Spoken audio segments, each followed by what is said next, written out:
evening, and welcome to the regularly scheduled October meeting of the Bonsall Unified School District Board of Trustees. We'll start with a roll call with our student board rep. Eileen Nom, present. Erica Tager, present. Pascal Lapointe here. Roger Murchat here. Michael Gaddis here. And Larissa Anderson here. We are all here and accounted for. Thank you to everyone for being here. If we could all stand for the Pledge of Allegiance. And if I could ask our student board rep to lead us in that, please. Allegiance to the flag of the United States of America and to the republic for which it stands, one nation, under God, indivisible, with liberty and justice for all. You may be seated. Prior to convening here in open session, the board met in closed session where we discussed the appointment, employment, evaluation of performance, discipline, transfer, or dismissal of employees, Government Code 54957. Discussed our position regarding the collective bargaining of the Bonsall Teachers Association, California School Employees Association, Chapter 703, in order to direct the superintendent as chief negotiator in the matter of BTA and CSEA contracts. Talked regarding the public employee performance evaluation, Government Code 54957, superintendent evaluation. Conference with legal counsel regarding potential litigation, Government Code 54956.9 in one matter. And conference with legal counsel regarding existing litigation of subdivision of Government Code Section 54956.9. And in the student matter of number SE-003-2025, in closed session, the board took action to approve a final settlement agreement and general release in a special education matter involving student SE-003-2025 and the district. Under this agreement, the district will provide educational services to the student involved at no cost. In return, the student's parents have agreed to release all claims related to the student's educational service against the district as detailed in the settlement agreement. The matter was resolved collaboratively without the need for a due process filing.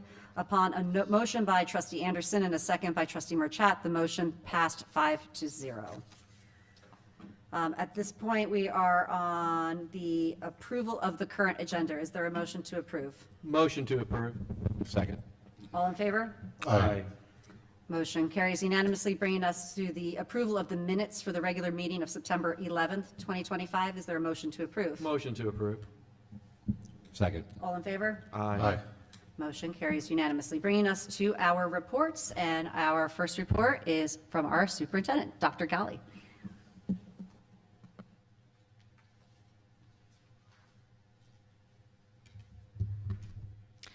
Good evening, Board of Trustees, and good evening, everyone else, and Ms. McInerney. I am happy to be here October for this board meeting, but I'm actually going to start with something that, if this works, I'm actually going to start with, before we begin, to pause for something extremely important to our community. And this is to honor the life of our sweet BES third grade student, Raiden James Soriano. As you know, this has been an incredibly difficult time for our BES community and our community in BUSD as they cope with this terrible loss and try to support each other through this tragedy. Our hearts go out to the Soriano family and to all those who are missing Raiden so much.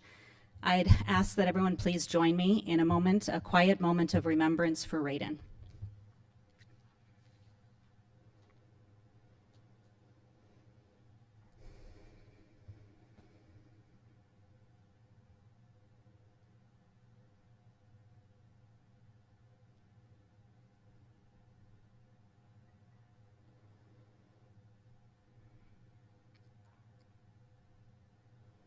Thank you.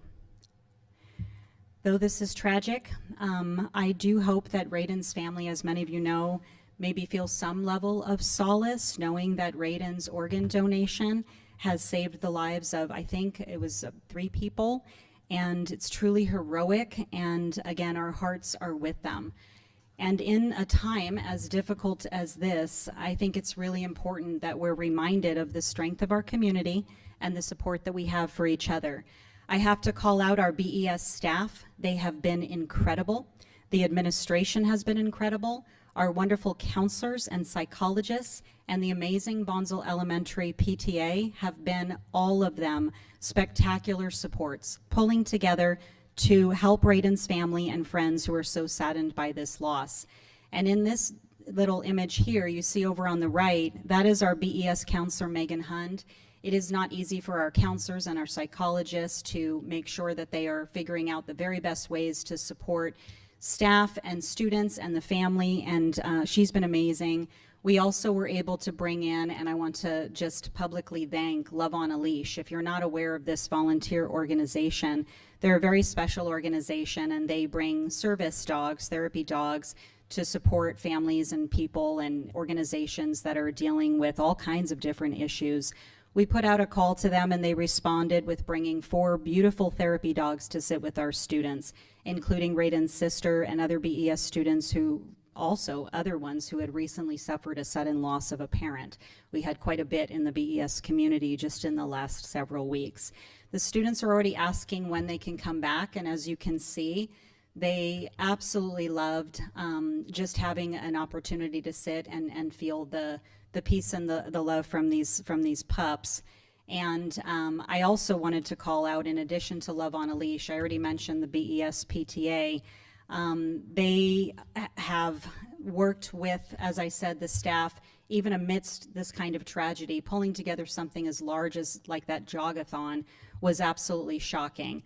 I should have mentioned also that we've been able to partner with Elizabeth Hospice Grief Group, and they are also a wonderful support. So it just is a testament to our community, to how many people can come in the face of this kind of loss and try to step up and help. So I just wanted to say publicly thank you to all of them, and to Rayden's family. We are with you. Okay. I also wanted to call out, in addition to BES PTA, which, by the way, according to the newsletter, I think their jogathon, I know Ms. Fortney is going to want to brag about this next month, but I think it was about $80,000, which is just shocking. Another amazing partnership is our North County Fire PD. You know that in addition to responding to every crisis we have and the community has promptly and effectively, they also give fire safety assemblies for our kiddos. And it's absolutely just wonderful the ways that they partner with us, and we are super grateful for all they do. So I wanted to make sure that we started with that kind of remembrance and gratitude for the partners and the support that we do have. Now, as I've said before, we do need an entire community working together, especially if we want to really focus on our vision and our mission long-term in BUSD. Isla, do you mind turning on your mic? Would you please read for everybody, under our framework for the future, what is the BUSD vision? Our Bonsall Unified School District vision is that all students in Bonsall Unified School District engage in rigorous and relevant learning experiences that inspire them to be productive community members and future-ready lifelong learners. Thank you. Now, how about our mission? Our mission is that we empower every student to thrive in a positive, safe, and supportive environment through high-quality education focused on the whole learner. Thank you. And you know, our values are service, innovation, collaboration, and integrity. And it's important that we constantly remind ourselves of this. I know you guys are doing a good job in the classes of reminding everyone of that, but it's important to remind all of us that this is what is guiding the work that we do. Also in Bonsall Unified, we have our theme that's aligned to our framework, which is belong, believe, achieve. So I do want to take a moment to just share some of the highlights of some of the work that we're doing that's aligned to the framework for the future, and that is supporting our theme, just to give you a little bit more context. And you know I like to shout out things that are happening. I do want to share a leadership book study that we've been engaging in with our leadership team this year. It's actually a paired book study. One book is called Hidden Potential. It's The Science of Achieving Greater Things by Adam Grant. And it really does challenge someone to think about how growth and achievement actually happen, not just for students, but also for ourselves as leaders. And a second text that we're looking at is called Powerful Task Design, which is challenging us to think about how do we create learning experiences that help unlock that potential. Discussion with leadership is focused on how do we view students beyond fixed notions of mindset, the importance of designing systems of data that inform growth, and the ways in which high-quality tasks can deepen student engagement and thinking. And the intent is that we study these and principals can bring back to their school sites just information to spark staff conversations and collaboration. So I wanted to call that out. I also want to share that this past month, thank you to our principals, they've each taken a turn at visiting our Bonsall Rotary Club and sharing a little bit about who they are as leaders and also what's happening at their school site. Because as I just stated, the power of our community is the smallness of our community and our ability to make really incredible connections. And it's wonderful to see Rotary get to see what's happening. For example, here, Principal James brought Greg Hinchliff and Aaron Barker to talk about the BHS academies. And already you could see the light bulbs going off of how our community partners and business organizations can partner with our academies. Just this morning, Principal Calabrese came and talked about Vivian Banks and Bonsall Virtual Academy, and it's just wonderful for them. I hear a lot of praise. They tell us how fortunate we are to have such wonderful leaders in our community and in our schools. So I thank them for doing that. I also wanted to call out something else that just happened this past month. On September 24th, we had a collaboration between BUSD and San Diego County Office of Education, asked to coordinate a visit to BHS, invited other districts, Valley Center, Palma, and also Mountain Empire, some other districts that also serve American Indian populations. And we had an opportunity for collaboration, and I want to highlight that we had first, we had our principal, James, Greg Hinchliff, Dom Anguiano, Star Green Sky, talk about our journey with tribal responsive practices. We also had our students who got up in front of the entire group on a student panel and shared a lot about their journey, and our guests were very impressed with them. And we had a community and tribal panel. Thank you to Trustee Ortega for coming out to that panel and sharing more about, along with other tribal leaders, yes, but sharing more about how we can authentically partner with local tribes and ensure that we're incorporating culturally responsive education and practices. After the panel, then we had classroom walkthroughs. We had a little talk from Dr. Eric Tipikonik, who he worked on the mural up there. And we had a lot of time for collaboration among the districts, and it was a wonderful visit. It was also nice to showcase some of the work that we're doing, and it just made us very proud to see what's happening in our schools. And I also want to call out that you saw a picture there of Evan Pepper and Greg Hinchliff. We were able to share that Greg Hinchliff and Evan Pepper were invited by Stacy Block from the San Diego County Office of Education to travel up to Sacramento. They've been really supportive and helpful with the Native American Studies model curriculum, and they were able to present in Sacramento in front of the California State Board of Education about that work, and we're just really proud of the way that they represent us here in BUSD.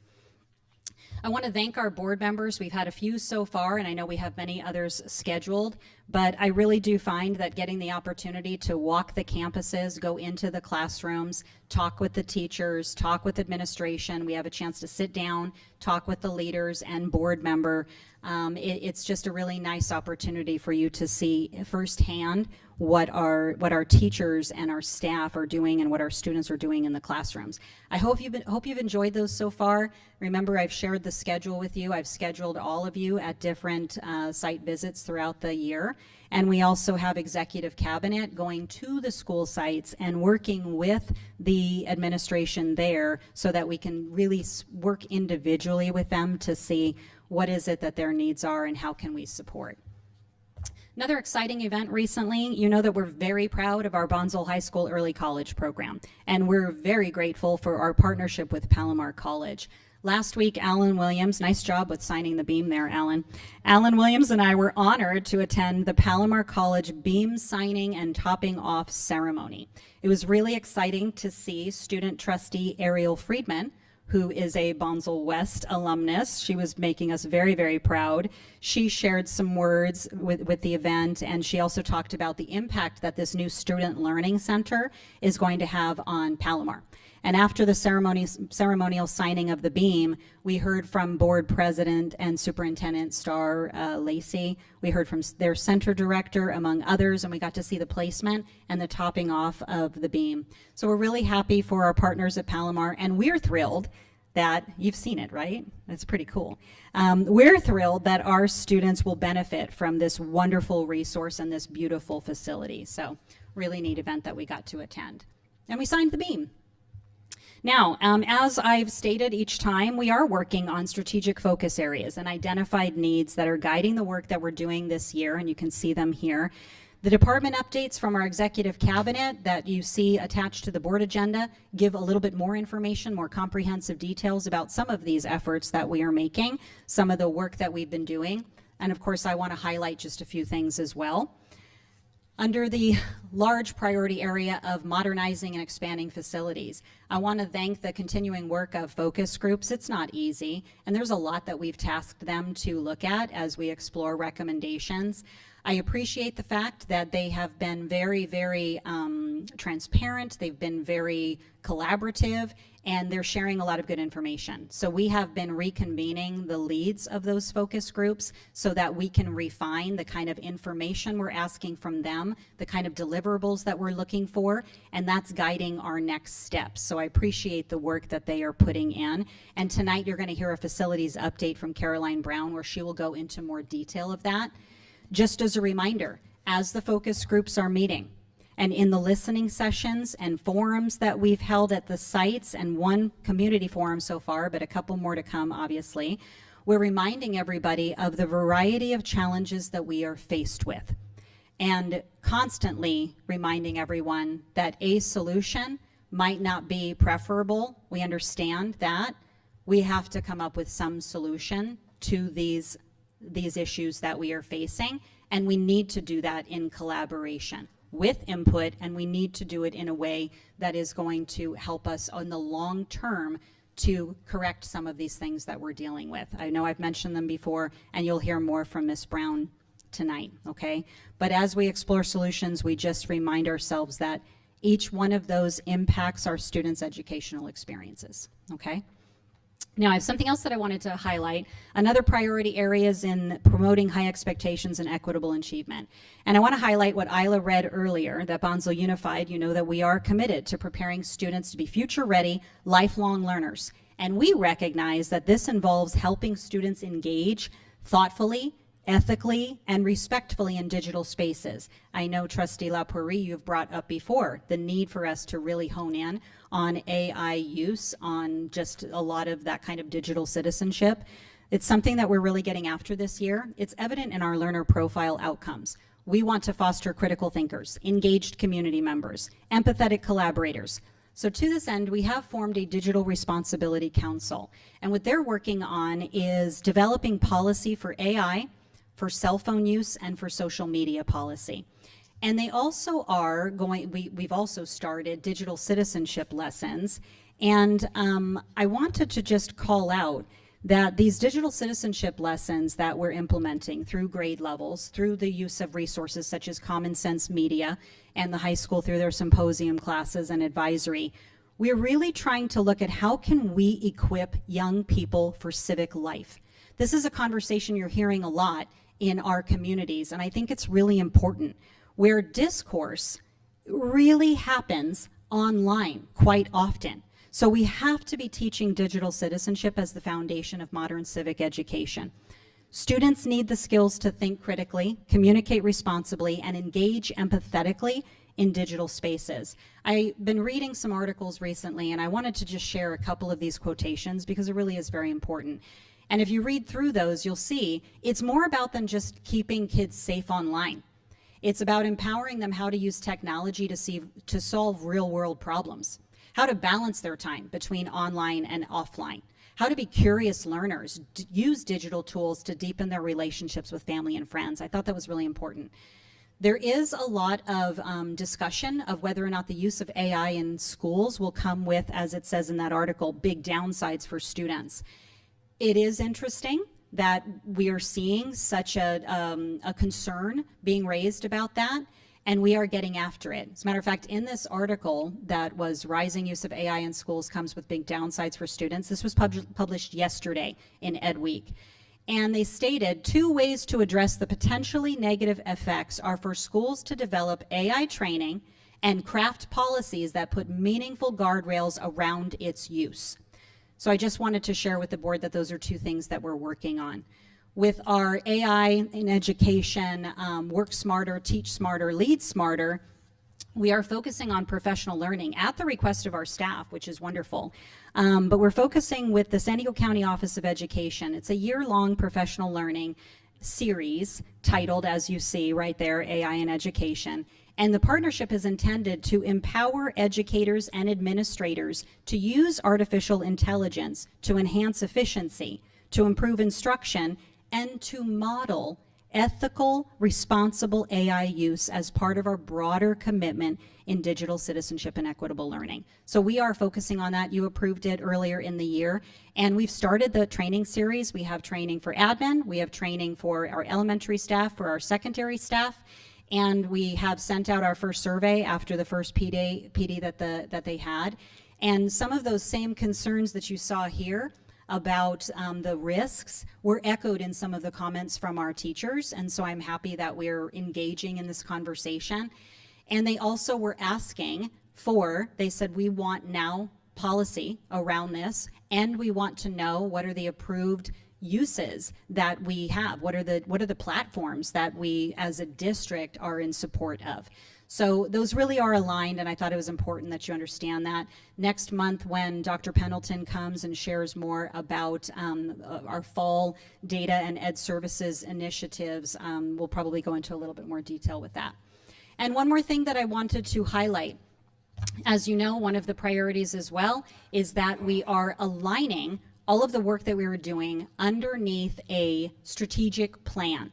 Next Tuesday on October 14th, we have a large group of people from around our district who are coming to help us with that. And we'll be coming together to look at our priorities and big moves aligned to our framework that are going to guide the next 3 to 5 years. We'll also be focusing on success metrics to measure our progress so we can be really clear about what we're elevating as the metrics. And we're going to collaborate in those teams to shape and refine the True North 2030 plan. So we're excited to kick that off. It's really the next level of the framework for the future work that we have developed, because now what we need to do is align all of our initiatives underneath that larger vision and mission so that we're all pulling in the same direction. So I'm excited about that. Okay, at this point, I get to turn it over to some of my fantastic team members for some recognitions that are really well deserved. So I'm going to call up Laura Castro.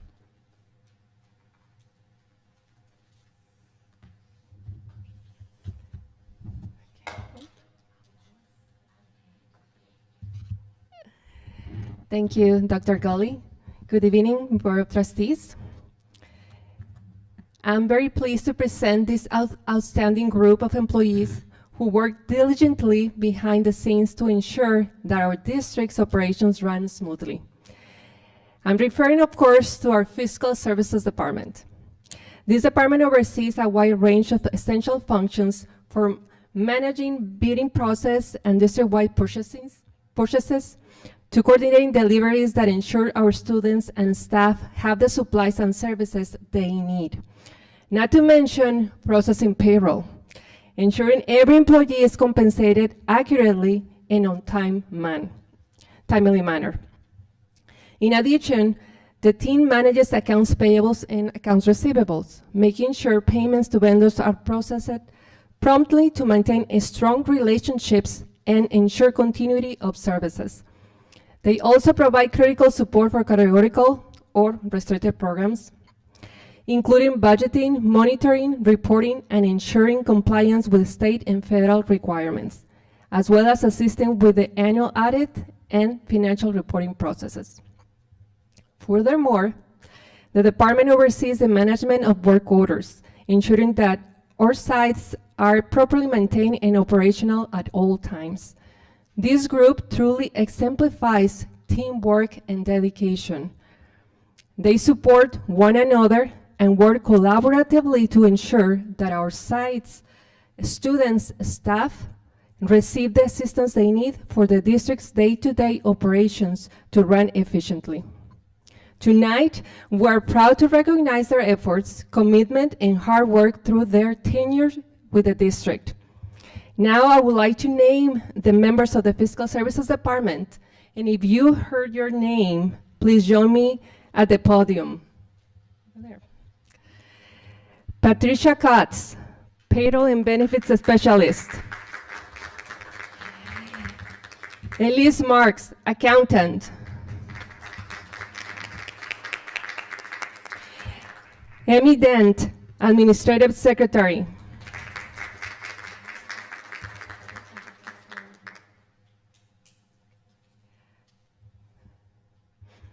Karen Matias, Accounting Specialist.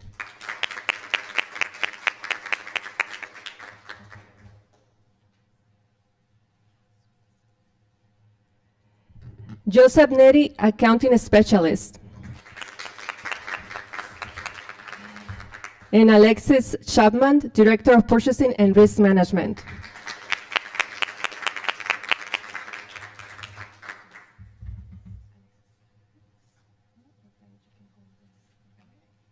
Now we're going to join for the picture. Thank you.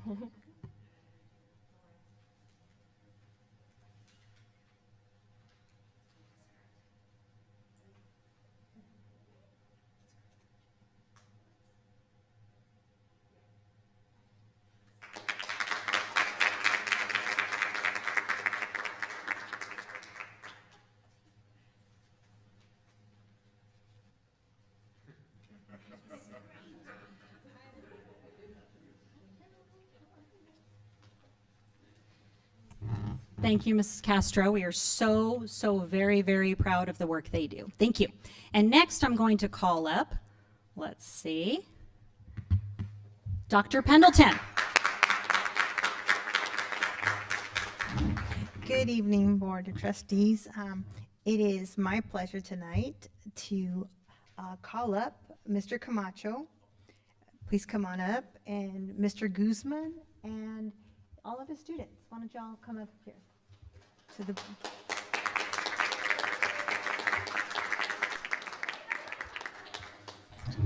and think it's important to be maybe up here when we talk about and highlight the wonderful things that they've done. Come on up. So tonight, it is my pleasure to be able to speak about Bonsall West leadership team. Mr. Guzman, come join your class.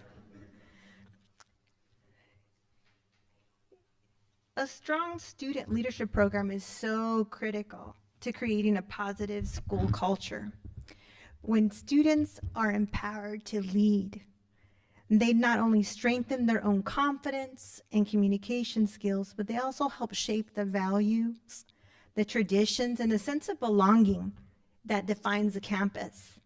So through the leadership opportunities, students learn responsibility, empathy, and collaboration, these skills that extend beyond the classroom. So tonight, we wanted to recognize Mr. Sergio Guzman and the student leaders from Bonsall West Elementary's ASB.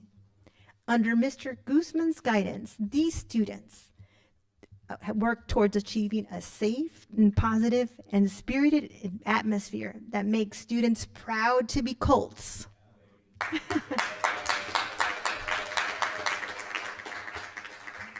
So just to highlight some of the activities these students have been actively involved in since the beginning of the school year, they've worked to paint tic-tac-toe grids on their blacktop. They've met with their principal to purchase soccer goals and convinced them to go ahead and purchase them. They started a weekly book club for 3rd through 6th grade, thanks to Ms. Marks for advising. They were planning activities for Friday afternoons, which recently included a student karaoke platform. They were planning and organizing school-wide Halloween dance called the Boo Bash. They're preparing their school to celebrate the Red Ribbon Week here in October, and they put on a weekly news broadcast with upcoming events. This ASB group is also partnering up with community members to launch a baby necessity drive supporting Marine families at Camp Pendleton. really active, really involved in their community. These donations will include clothing, diapers, wipes, and toys. So tonight, we want to thank our student leaders for their dedication, their enthusiasm, and their commitment to making their school a place where everyone feels valued, supported, and inspired to lead. So thank you.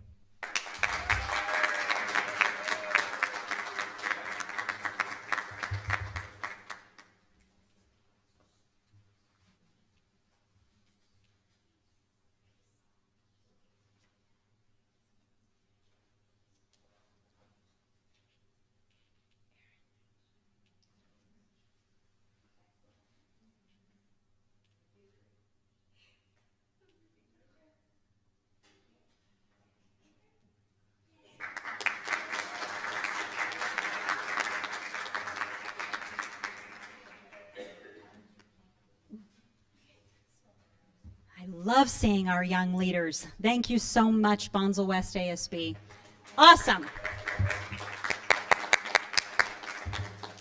And we have one more special recognition tonight, and I'm going to call up Mr. Williams for a community partner recognition. Thank you, Dr. Gawley, for giving me an opportunity to recognize one of our fantastic community partners. I'd like Sally Hunt to join me at the podium, please, if you can come on up.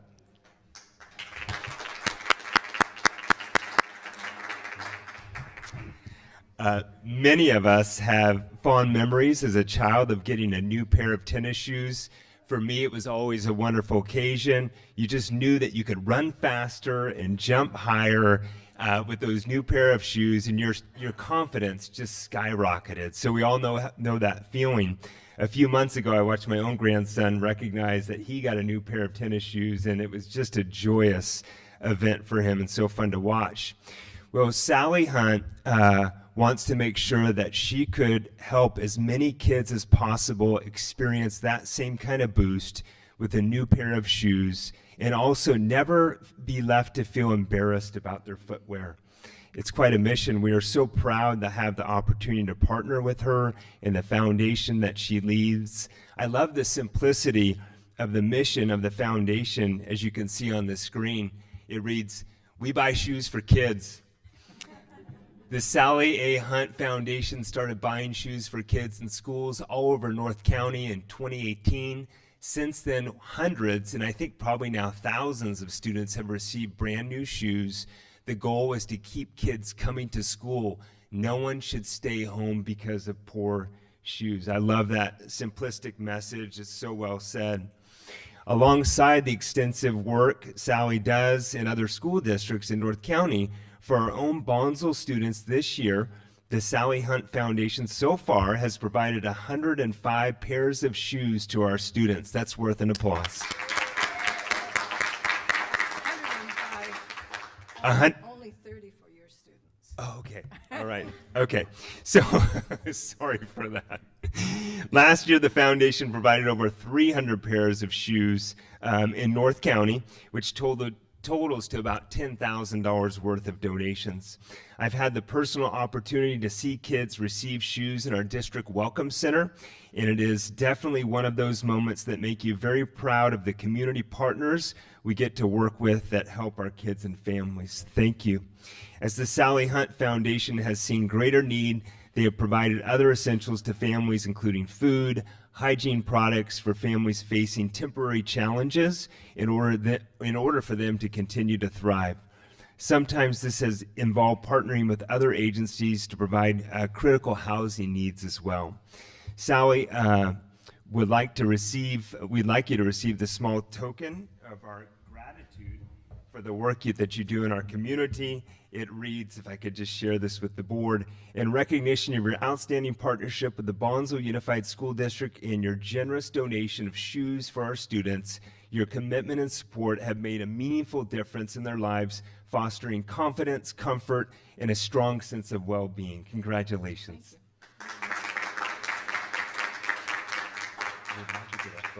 Right over here.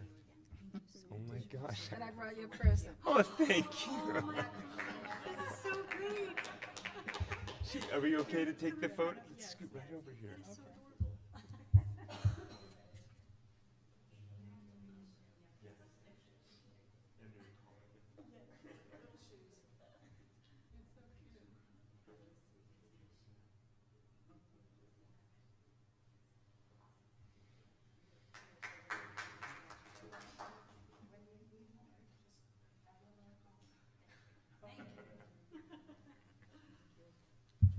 saying? Simple. She said, when you need more, have Leonore call. Oh my goodness. One more round of applause. Thank you for Sally A. Hunt.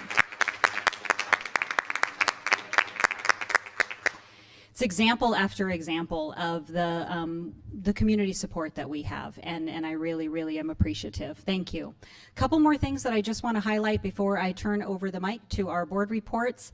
I think we're going to hear from perhaps a little bit more one of our students who is helping to organize this event, but tomorrow, if you're available, 8:30 to 2:30, Bonsall High School MPR is hosting a blood drive. So you'll get another reminder of that, I believe, a little later, but please, if you've got time, 8:30 to 2:30, give blood and save lives. A couple other things that I wanted to highlight. The huge, awesome Monster Mash at BES is next Saturday, October 18th. And I know I saw emails from the BES PTA about how important it is to get those wristbands early. $10 online early bird price, and the day of it'll be $20, and I think adults are free, but it's a lot of fun. So many different events. It's a great family-friendly fundraiser. Highly suggest you to go and check that out. And you can dunk a staff member, which I think is probably one of the highlights. Super fun. So please save the date there. Another save the date, the following weekend, October 25th, also at BES, Bonsall High School is hosting its 4th annual Trunk or Treat Car Show. It starts at 10 a.m. There will be food, vendors, there will be a costume contest, I believe, student performances, raffles, really awesome, fun cars to see. And it's a free event, but you can register your car if you've got one of those really cool cars that you want to show off. But please save the date for that as well. It'll be wonderful. And another really important save the date. This is a community-wide, great collaboration between Bonsall Chamber of Commerce and Bonsall Women's Club and Bonsall Unified School District and a lot of community partners. You can see a lot of the sponsors there on this particular flyer. But November 8th from 10 a.m. to 2 p.m., we should start seeing this tomorrow in our newsletters that go out from all of the sites. But there is a 5K fun run, and I highly suggest that you sign up for that. The information is going home to our families about how to sign up, but you can also find it on Bonsall Chamber of Commerce website. The registration form is there. And we're really excited that as part of this event, and the start of the 5K fun run is going to be on the other side of the old historic Bonsall Bridge. And people will go across the Bonsall Bridge, around the back roads through Gopher Canyon, and end up at Bonsall Elementary School. And there will be fun activities for the kids, food, entertainment, and art exhibit. And this is where our students really come in also. There's going to be an opportunity calling all student artists. Art can be 2D or 3D, but our students are participating in a local history lesson and then have an opportunity to submit artwork that is around the theme. It says, let's create art that tells the story of where we live, show local landmarks, schools, natural surrounds like parks, orchard farms, or the San Luis Rey River, or honor traditional and indigenous stories. Lots of opportunity for them to approach that however they want. But their teachers will be telling them about that opportunity also, but we're going to get that information out to families so you can encourage your students to participate and also sign up for that 5K fun run. All the information is right there at that website. So some great community activities, lots of things going on to celebrate. I want to thank my leadership for all of the incredible work they do. And now I will turn it over to our board reports. Thank you.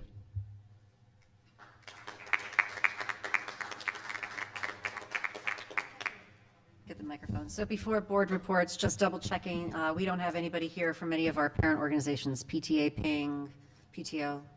Okay. That's right. Labor's before Sorry. And then that brings us to our labor reports. I do see that we have Ms. Ariato from the Bonsall Teachers Association. Come on up. Fantastic.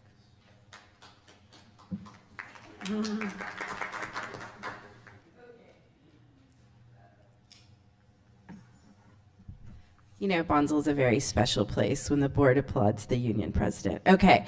But that just speaks to how collaboratively we work together because our union is dedicated to putting the students first. That is our guiding mission statement. What's best for the students is best for us. And I just wanted to say that about this facilities thing. As you know, I'm a longtime Bonsall resident and a proud parent of a Bonsall high school student, Bonsall elementary student. And there's something happening in our community right now. It's different than I've ever experienced it before. And I just wanted to thank the board for empowering Dr. Ghali and the resources to take the time to do all the exploration that we need to do, because it's really uncovering some very interesting things. My educators are getting more and more involved in understanding that it's a difficult path. You can't just wish something, no matter how much you want it, you can't wish it to be true. And there's always ramifications, and it's a balancing act, and it's an act of prioritizing. And I'm hearing the same thing from community members. Again and again, I hear, well, if we had known all this, we would have voted for the bond. Wow, great. So I just want to thank you guys for staying patient with us and helping us explore what the priorities are to keep Bonsall a great small town district and create a path that doesn't have us move backwards, doesn't have us waste money that we don't have, but just has the students' needs focused at the center, and we'll just take our time to get there. But there is a groundswell happening. I just want you guys to know. I think it's going to be different this time. So thank you very much. Thank you, Ms. Ariano. And I hear there's Ms. Starkweather. So if we can have CSCA with a report today. Thank you for being here.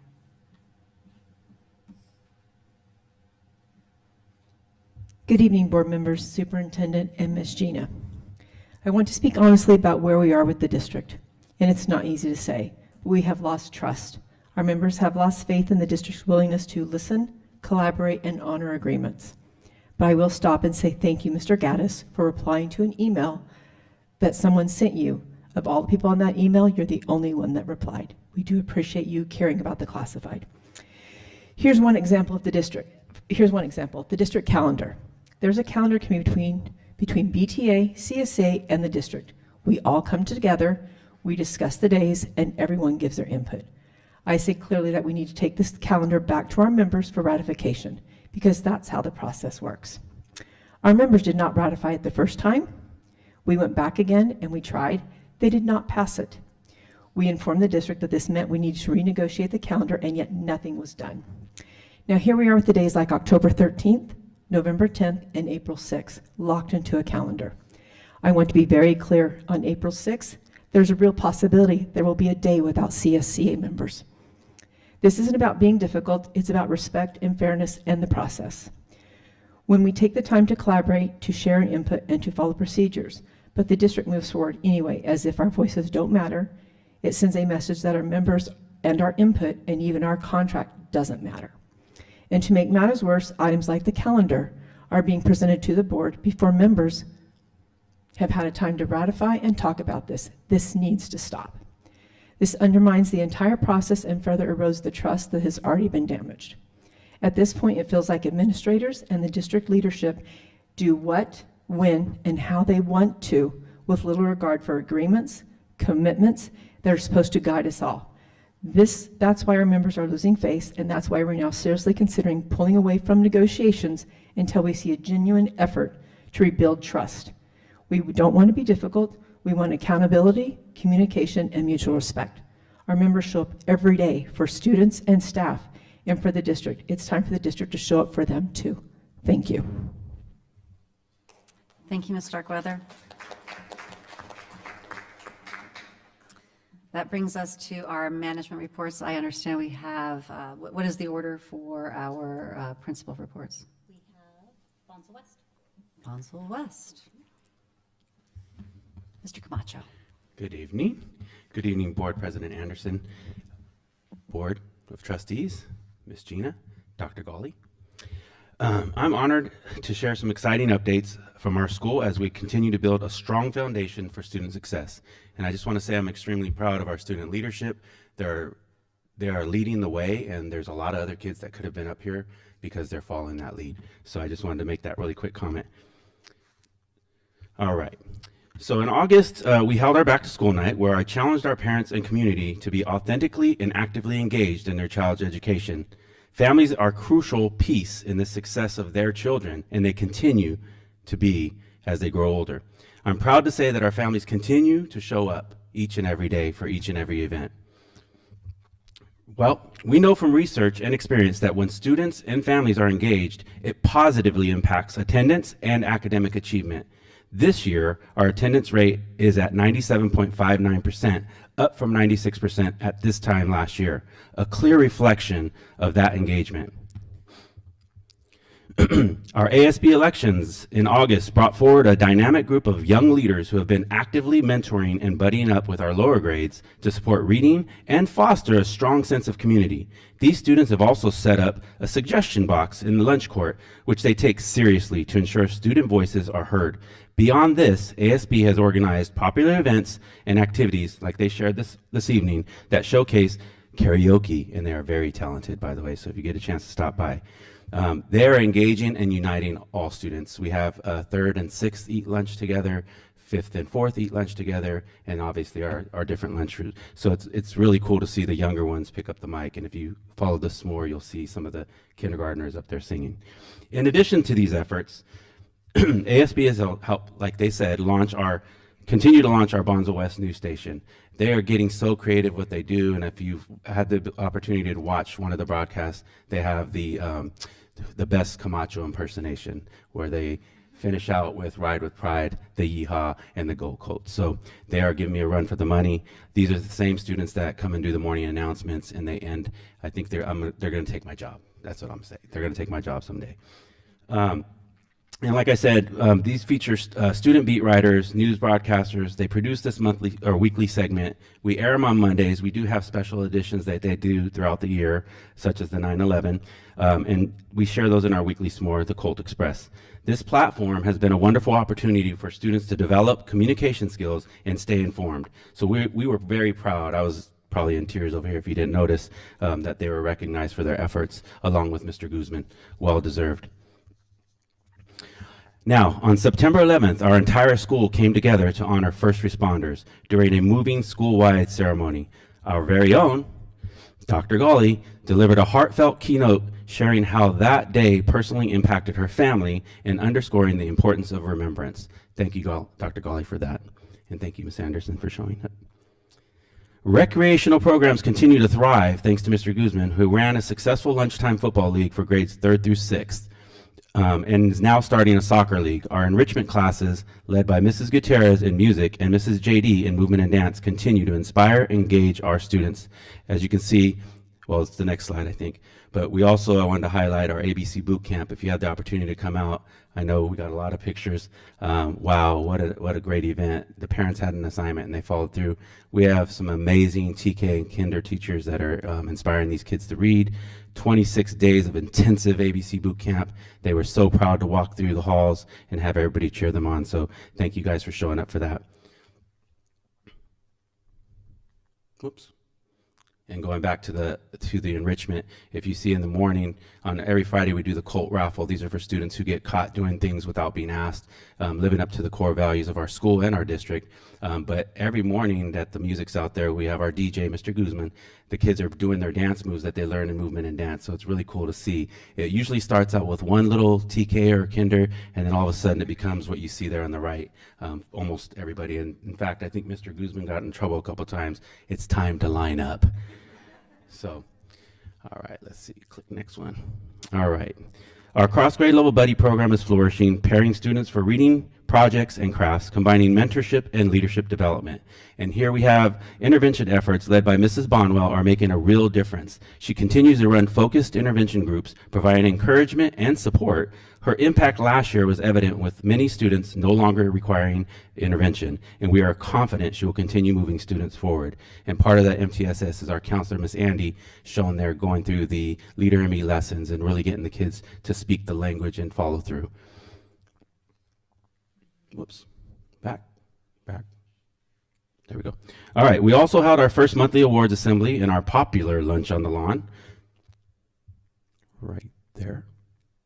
What's going on? All right.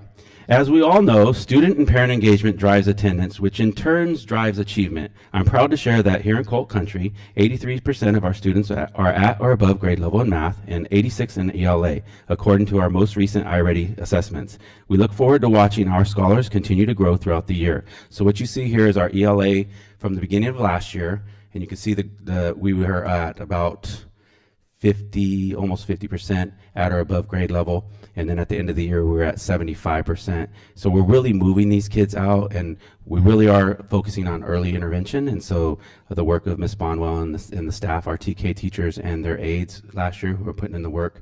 So we're really seeing the benefits of that. Moving on to, sorry, I missed the slide. There's your math score. So about 30, almost 29%, and then end the year with 68%. So we're moving. And then our preliminary CAS scores have been released, and while we celebrate our progress, we are also committed to supporting students who did not meet or exceed grade level standards this year. So in ELA, we saw positive gains, 5% positive gains from 3rd grade to 4th grade, 11% positive gains from 4th to 5th grade, and 7% from 5th to 6th grade.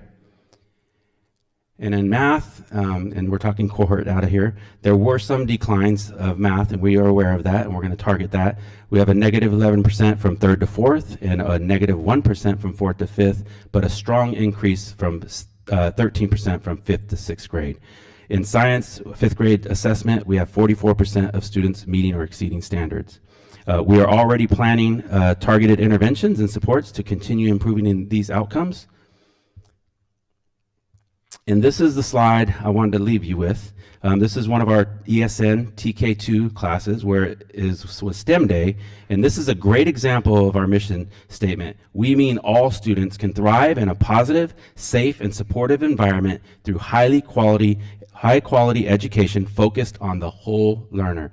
And ESN is Extra Supports Needs, formerly known as Mod Severe, and these kids are thriving, and the smiles say it all. This is another one of my happy places. So if you're on campus, I'll walk you through. There's some really great things going on. We made some fantastic hires this last round, and I'm excited to see where they take us. And these are our upcoming events, and I leave you with that. And I want to thank you for your continued support and partnership.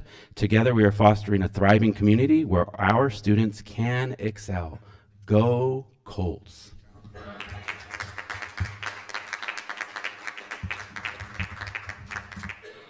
Thank you, Mr. Camacho. Now we have Ms. Calabrese with reports from Vivian Banks as well as our Bonsall Virtual Academy. Thank you so much. Good evening. Thank you for letting me speak today. President Anderson, as well as esteemed board, Dr. Ghali, and wonderful audience. My name is Tina Calabrese, obviously, proud principal of Vivian Banks Charter School, and thank you so much for this opportunity to share the exciting things. I'm going to read some notes because there's been a lot that has happened since I last spoke.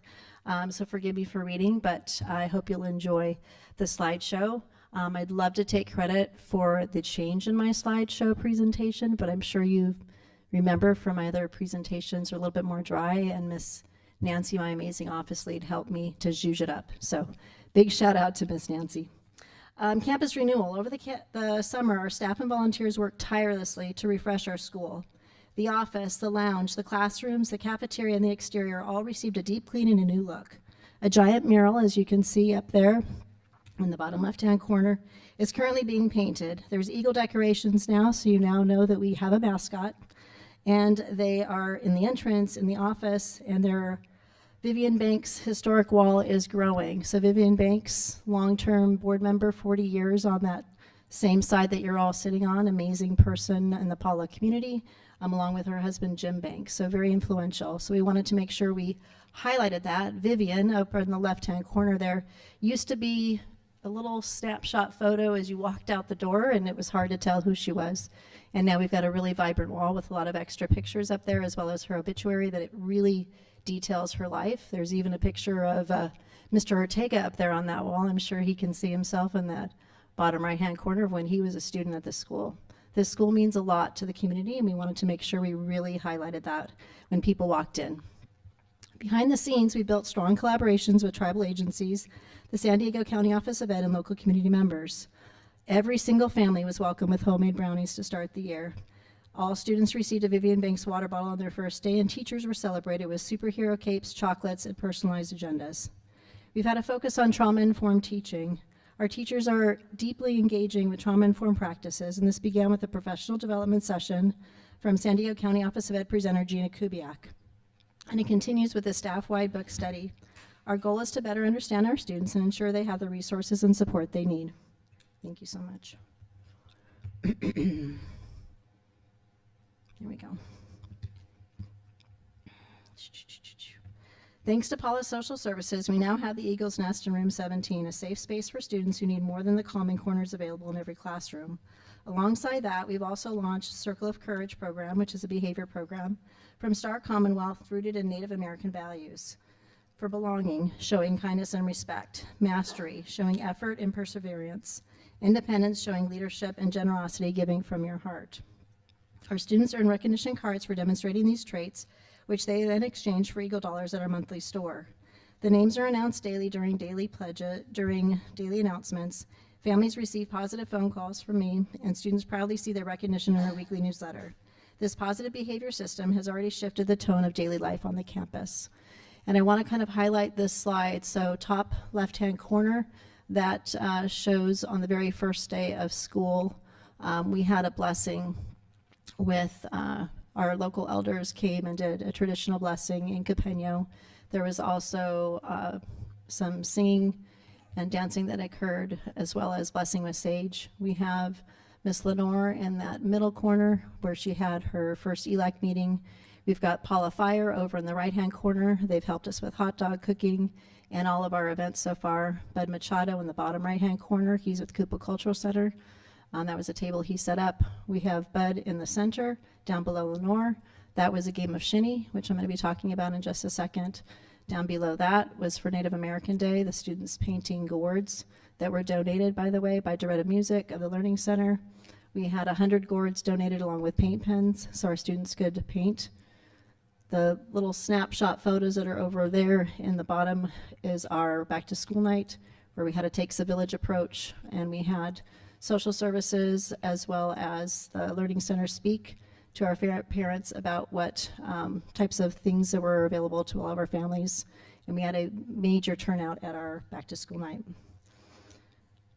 Let's see, I've already kind of explained that. All of our families enjoyed that nice free breakfast on that kickoff, and welcome back.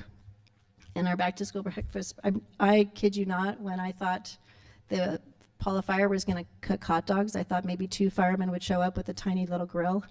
It was a jumbo grill, and there was 20 firemen that came to grill our hot dogs. It was pretty incredible.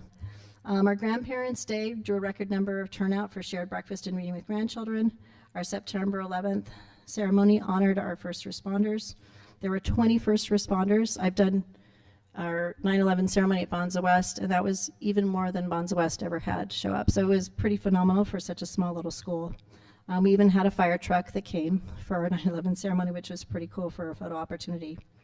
September Carnival happened for our students, and we had 10 student-friendly game booths that were staffed by local firefighters, as well as 19 high school volunteers. It drew tremendous response from families, even local community members that came. Other recent highlights, there was a school-wide field trip to the Paula Fire Station, traveling tide pool assembly, which was sponsored by the Paula EPA, and our ongoing Capeño language instruction and cultural activities such as gourd painting, shinny, and elder readings.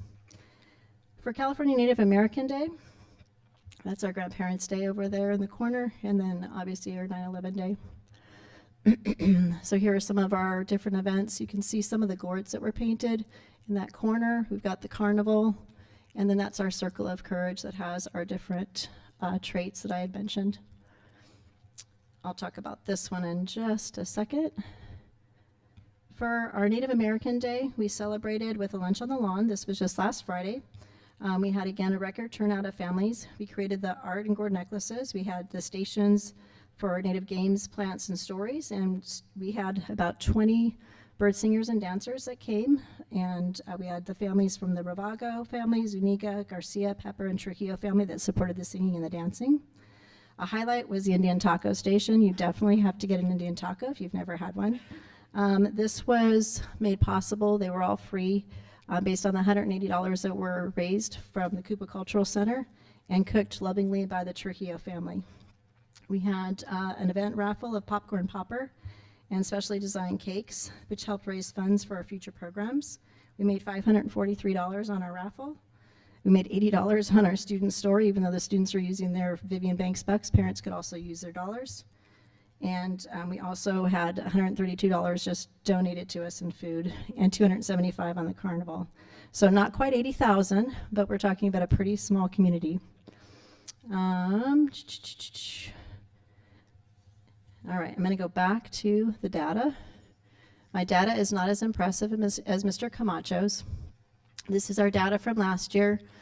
You see on the top part is the overall placement for our students at the beginning of the year, but we did show growth. So the little tiny green part that's at the top part did increase on the bottom slide. That was our beginning to end of the year for 24-25. This is definitely going to get better this year, I promise. And then this was our math, start of the year and then end of the year. So while it's not making gigantic leaps and bounds, I'm more focused right now on really getting our students in a positive place and bringing up the behaviors and making sure we have a very safe school. All right. Looking ahead, upcoming events coming tomorrow, we're going to have our Hispanic Heritage Lunch on the Lawn. And we have a full-size basketball hoop that was donated. Anybody here want to buy a ticket? They're only $10. We're selling a minimum of 30 in order to get to the full-size price of the basketball hoop, as well as piñatas. It'll be filled with candy. Those are $3 a raffle ticket. And the Heritage Lunch on the Lawn tomorrow will feature ballet folklorico dancers from actually Bonsall West. They're going to be transported over there. We just found out this afternoon that we got a bus.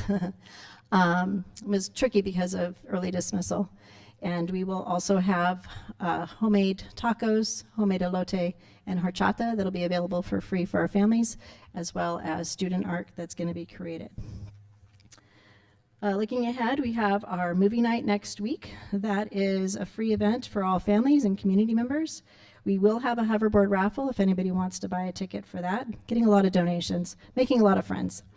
And we also have our 30 for 30 campaign, which has already raised over $7,000, including a single generous $5,000 donation that just walked in the door this week. So that deserves a round of applause. At the end of the month, we'll be hosting a school book fair, and we're building an e-wallet fund so every student can select a book regardless of the cost. In closing, Vivian Banks Charter School is not only renewing its campus and strengthening its academics, but also honoring its cultural roots and building meaningful relationships. Our focus remains on belonging, mastery, independence, and generosity for our students, our families, and of course, the broader community. Thank you so much for letting me share the story of our school as it begins to soar higher and take flight. And you can see I kind of ran out of space here. There are so many things going on the daily and on the weekly at our school site, and it's just tremendous to see how excited our students are. I want to explain that picture with the capes. Those are our Lexia stars. Whenever the students pass the Lexia level, they get to get a cape and they get to have their mask. And I will say that our running club is so successful. Tomorrow we're going to be honoring students that have already run 18 miles since the start of the year, doing running club for about 10 minutes a day. So it's something that we brought back this year. We wanted to be competitive at Tomlinson Games and not have any tears. All right, transitioning. Let me change my hat. All right, moving on to Bonsall Virtual Academy. Good evening, esteemed board members. Thank you so much for giving me this opportunity. The school year began with a big kickoff for all community center employees. All staff received a BUSD Community Center personalized bag and Starbucks gift card to warmly welcome them back, along with homemade brownies and breakfast. We also began with an in-person welcome back breakfast on the first day of school. Our families joined our K-12 teacher, Ms. Bruninger, and enjoyed, yes, I baked for them too. Everybody got their fresh baked brownies as well. I'm baking a lot of brownies. I can't even tell you how many. It's constant. My husband and my family are like, are those for us? Nope. They're getting very sad. But I'm keeping Costco in business, so that's a good thing. It was a warm way to launch the school year and bring our community together. The year following the retirement of Ms. Presswood, our staff has shifted from 1.6 to 1 full-time teacher, and current enrollment is now at 24 students. We are generating a wait list due to the growing interest in our program. At breakfast, you can kind of see we've got some students here at the Welcome Back Breakfast with Ms. Bruninger. She explained the outline to the BVA's instructional structure. We're now offering a 100% virtual learning experience. At the high school level, students are now enrolled in 3 courses per quarter, completing 6 courses each semester. To maintain that academic integrity and accountability, students must clear expectations for coursework completion. Those not meeting expectations are returned to in-person learning. Already this year, we've had 2 students that were transitioned back. Final exams are proctored either in person or through monitored online sessions. We're very grateful to Ms. Bruninger for her dedication in guiding all of our BVA students this year. We have had some career exploration opportunities for our high schoolers. On October 2nd, we had our first career day. Students heard from Kirsten Orr, our own Director of Child Nutrition Services. She shared the pathway to leadership as well as an internship opportunity for our students, and our grounds and maintenance crew who presented career pathways and also introduced an internship program. These experiences, as you know, help to build that bridge between students and real-world opportunities. I wanted to transition to our ATP program. This is one of my joys as well, is to lead this program. This is our adult transition program. And our adult transition program students have been actively engaged in the community through workability programs. And you can see them here working over at Bonsall Elementary, as well as working with custodial duties. Our amazing staff has been helping to build valuable skills for the students for careers in hospitality, custodial services, and beyond. A huge special thank you to our amazing team, Carissa, Kevin, Gilda, and Natalia, for their guidance and support of our ATP students. And here they are, they're so cute. I wanted to highlight a couple of the students. So Mr. Willie there in the middle corner right there, wearing the red shirt. He is doing so well with his gait training. And Brianna has also taken steps without her gait trainer. So it's huge, big steps for our students, as well as some of our friends who really struggled with eye contact and helping to sell at the store are now maintaining eye contact. So it's pretty exciting to see that. There's our career day. Our BVA enrollment, this kind of highlights a little bit about how many students are enrolled in each of the program, how many courses are offered, and where our students' percent is. That kind of gives you an idea of where they were as far as being close to on track as well. And some of our upcoming events and dates. So in closing, Bonsall Virtual Academy continues to provide that flexible, rigorous, and supportive environment for learning for our students. And with that strong family engagement, the dedicated staff that we have, and innovative opportunities, we're proud of our strides and the students that they're making this year. Thank you so much for your continued support of our programs. Thank you, Principal Calabrese. That brings us to our board member reports, and if we can start with our student board member, please. Good evening, everyone. So first off, I was very saddened to hear about the loss of our elementary school student, and I give my condolences to his family and his friends. And then, like Dr. Gali mentioned, there has been a lot of teaching going on regarding Native American culture, and it's great to see our students being involved in that. I was also glad to hear that educators are looking into how to model AI use to be advantageous to the students, because it can be taken too much advantage of. And then as part of ASB at the high school, it really excites me to see the students at Bonsall West starting to be involved from a young age. I was also able to help out at the Vivian Banks Fall Festival, and just playing games with the kids was super fun. Then at the high school, last month we had our pep rally with the theme of Carnival of Stars, where we honored our star athletes, whether they played cross country or girls volleyball. We got a lot of increased participation in some of our activities compared to past pep rallies, and a lot of positive feedback from our students as well. They really enjoyed it. Additionally, we've implemented a new 1-minute bell. This is a great reminder to telling students that they have 1 minute to get to class, and if they keep being marked as tardy, then they get lunch detentions. So we're really focusing on decreasing tardies so that students are in class on time and ready when it starts. And then our speech and language pathologist at the high school is starting something called Bonsall Buddies. This is for students with special needs to be able to connect with the student body. So right now we have a number of ASB students getting involved where they will be playing games and hanging out with students who have IEPs or are in special education. And I think this is a great step to fostering a more inclusive environment at the school, because this was part of a concern that was brought up last month during public comment.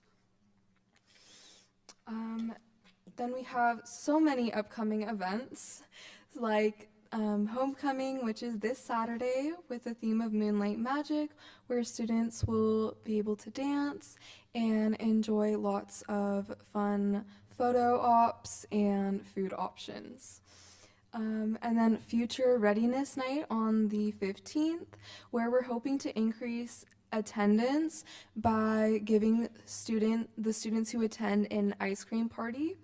And then similar to that, the symposiums with the highest ping signups get a popsicle party, so we're really taking advantage of all the incentives we can get. And then the debate has a tournament on the 18th, so we're gonna, we're wishing them luck and giving them our support with that. Of course, our car show is on the 25th, and I think that'll be a really big event. Additionally, we are having a new event this year called Fall Fest on the 30th, where we'll have a professional haunted house, and so there's a lot going on, and we're really excited to see how everything goes and be able to reflect on it for next month. Thank you. All right, good luck to all the other trustees following on our student board representatives' footsteps. Mr. Ortega, you're up. Hi. Yeah, I'd also like to express my condolences to the family that lost one. There's actually several losses, one in my community out there as well. One of the parents was lost to some of the students in our district. So, that's hard for a lot of people, and I know the students, still going to persevere, go on with school and stuff, but it's difficult when you have a missing parent at home that just happens very quickly and abruptly like that. So my condolences to all those that have suffered those losses.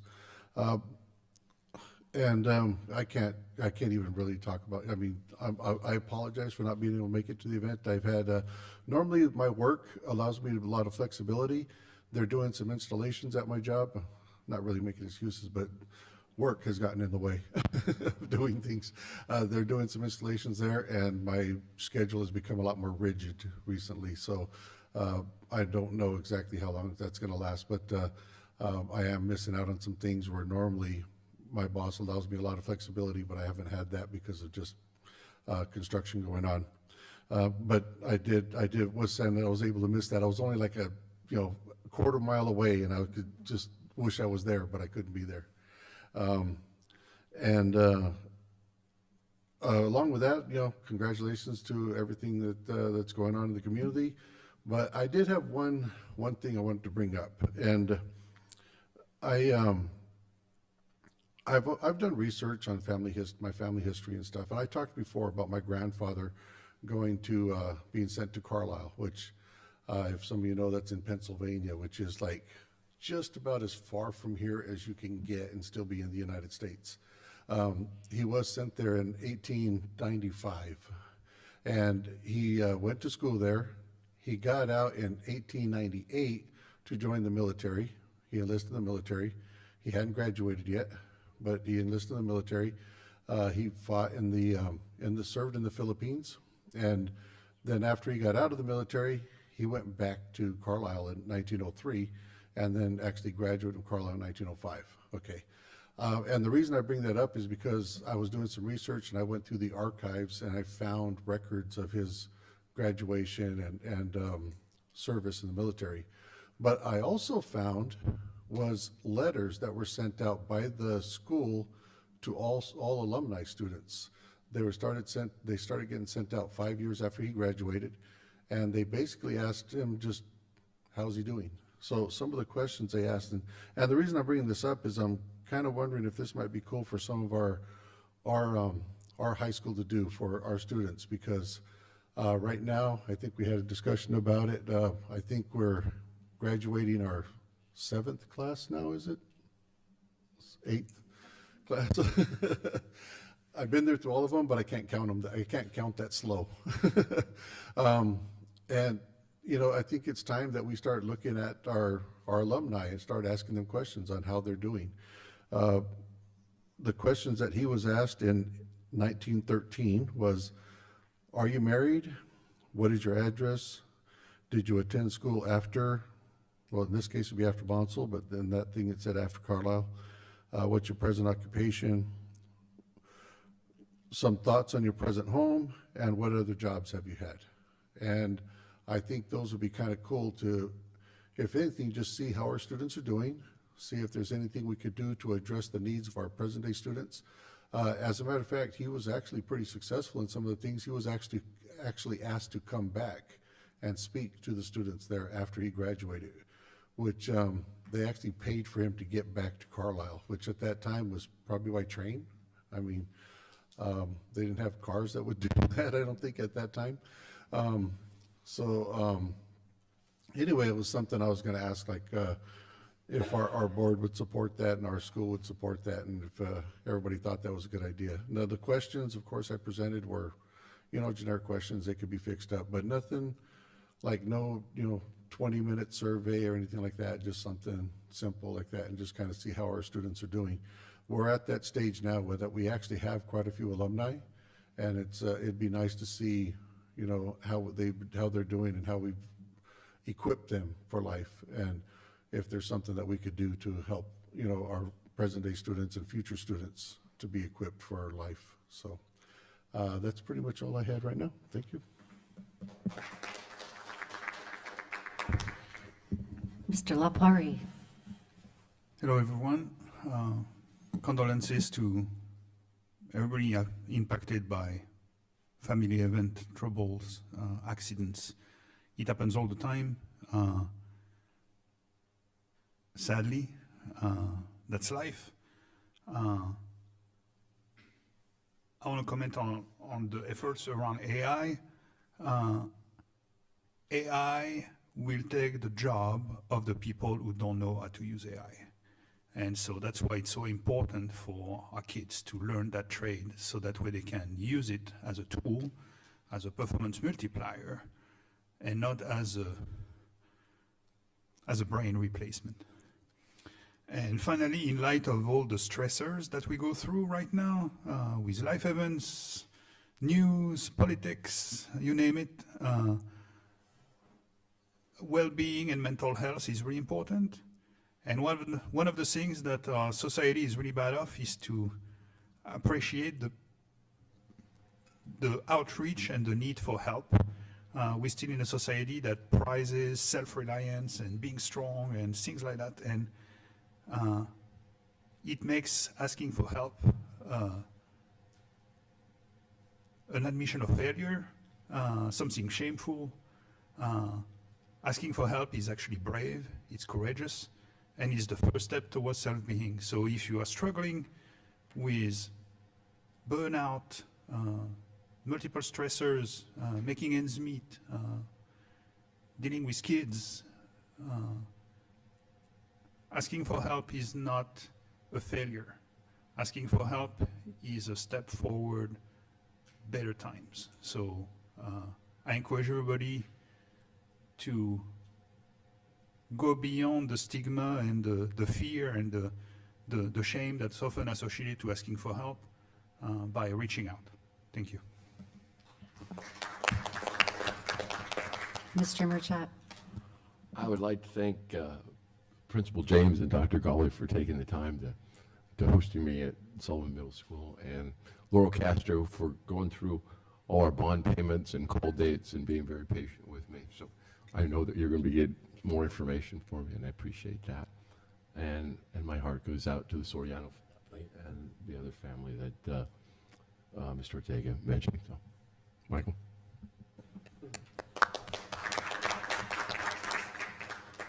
Mr. Gaddis. I think like everyone else, when the loss of a child is something that is just, it's unimaginable. I remember when I first heard what happened to Raiden, I was in my house and I literally sat in my chair and I never met Raiden, I didn't know him, but I felt like I did. And I just sat there and I was looking out the window and I just trying to make sense of how something like that could happen. And sometimes you can't because it doesn't make sense. And I don't know, it's just seeing his picture up there today, just kind of, again, I had that same feeling, you want to shake your head and sometimes you just want to sit, everyone's out there stressing about all the things they think are important in life, and then we get a reminder of what really is important, and it kind of brings us back, and puts us in perspective. So, my condolences go out to his family and to the kids, because, I remember when I was in grade school, there was a child died, I think it was in 3rd grade. It wasn't in my class, it was in another class. But I remember it left his desk there for a while, and I remember the first time they had a new student came in and he sat at that desk, and it really upset all the kids. It was just a really emotional time, and so I think that's the other thing we just need to keep an eye on is I think some kids will act like it doesn't bother them at first, but death is something that is very, very difficult for young minds to grasp. So I just recommend strongly that we keep an eye on, his classmates and his friends and just kind of guide them along. And so that's my recommendation on that. Next, I wanted to talk about, when I was growing up, I was a big fan of mythology, Greek mythology. And in particular, there was in Tartarus, which is basically the place that all the bad people get punished, right? There's a character named Sisyphus, which you guys might have heard of, right? So Sisyphus is punished by the gods, and I won't get into why but for the sake of this, he's punished by the gods. And what he has to do for eternity is he has to take a big boulder, and he has to push it up a hill until he almost gets to the top. And then as soon as he gets there, the boulder rolls down. And he has to go down and do it again and again and again and again. Albert Camus, who's an existentialist, wrote a famous little article about him called The Myth of Sisyphus. And what he concentrated on was not the act of rolling up the rock, it was the mental state of Sisyphus. What did Sisyphus think while he was rolling that rock up, knowing that it was going to come back down, but he still did it anyway? I say that story because sometimes being a board member is like being Sisyphus. I think sometimes you try and you bring that rock up there and you keep trying to push it over and it just keeps rolling back down. And it's kind of absurd, and sometimes, just like Sisyphus is absurd because he's, doing it despite never being able to do it. But then I thought, it is possible to get that rock over the hill, but as a board, we can't do it alone. We need the community, we need the staff, we need everyone to help push that rock with us. Otherwise, we're just going to keep doing it. And I mention that specifically because, for example, in the facilities issues that we have, we have to come up with a solution to fix the problem. but I think it's important that we make sure that we engage everybody. And I think it's really important that we listen and that we make sure that we keep open minds and not just, because there are times when you talk to people, right? And I've talked before about John Stuart Mill, and John Stuart Mill is a very famous guy who believed in free speech. And he said that every opinion mattered, right? It didn't matter if they were completely different. You get value out of every opinion. If, for example, if you listen to somebody and you think they're completely wrong, but it still gives you a chance in your brain to evaluate yourself, to challenge yourself and say, is he right or am I right? So even when you listen to someone you disagree with, if you do it with an open mind, it's still an opportunity to learn. And if you're listening to them and they're, maybe that you see a couple of things in there, oh yeah, he's right about that. Well, it gives you a chance to modify your own belief. And then sometimes you might listen to somebody and you might say, you know what, they're right and I'm wrong. But if you do that and you keep doing it and you really listen to people, you can use it as an experience. Because I'll tell you something what happens. Most of the time when people listen to others, they don't really pay attention to what the other person's saying. They're already formulating their response in their head about what they're going to say as soon as this person's done. So instead of really engaging with the person, they're already trying to, I'm going to retaliate. And they'll let the person quit, it's talking, and then boom, they'll get them. So I just encourage free speech, active engagement and listening. That's really important. The other thing I wanted to mention too was the shoe lady. I thought that was really neat because when I was young, my family didn't have a lot of money, and I remember I had a pair of tennis shoes and they had a cut on the bottom of it, and I was so embarrassed to wear them to school. But I did anyway because I only got new shoes every now and then. So when I finally got them, I was so proud to get them. I mean, it was so good to get rid of those other ones. So I didn't even know someone like her existed. So it's kind of neat because that does exist. It is a big thing. So I just think that, I think that's all I got today. I'm rambling on, so that's all I got. Thank you, Mr. Gaddis. And thank you to all the board members. It's always it makes me both proud and humble to sit on this dais with all of you month after month. Even though we get a stipend and whatnot, we're here more for the labor of love that it is to be a board member, and the service goes, as Mr. Gaddis pointedly said, sometimes the service that is put in is not necessarily appreciated by those that we are trying to serve. So thank you all for being here month after month, and then all the behind the scenes to do what we do on, all year round. So I appreciate all of you. As everyone has already mentioned, and I will echo the deep sadness, the profound sadness associated with losing a student. It is a poignant reminder of the fragility of life and the resilience of life.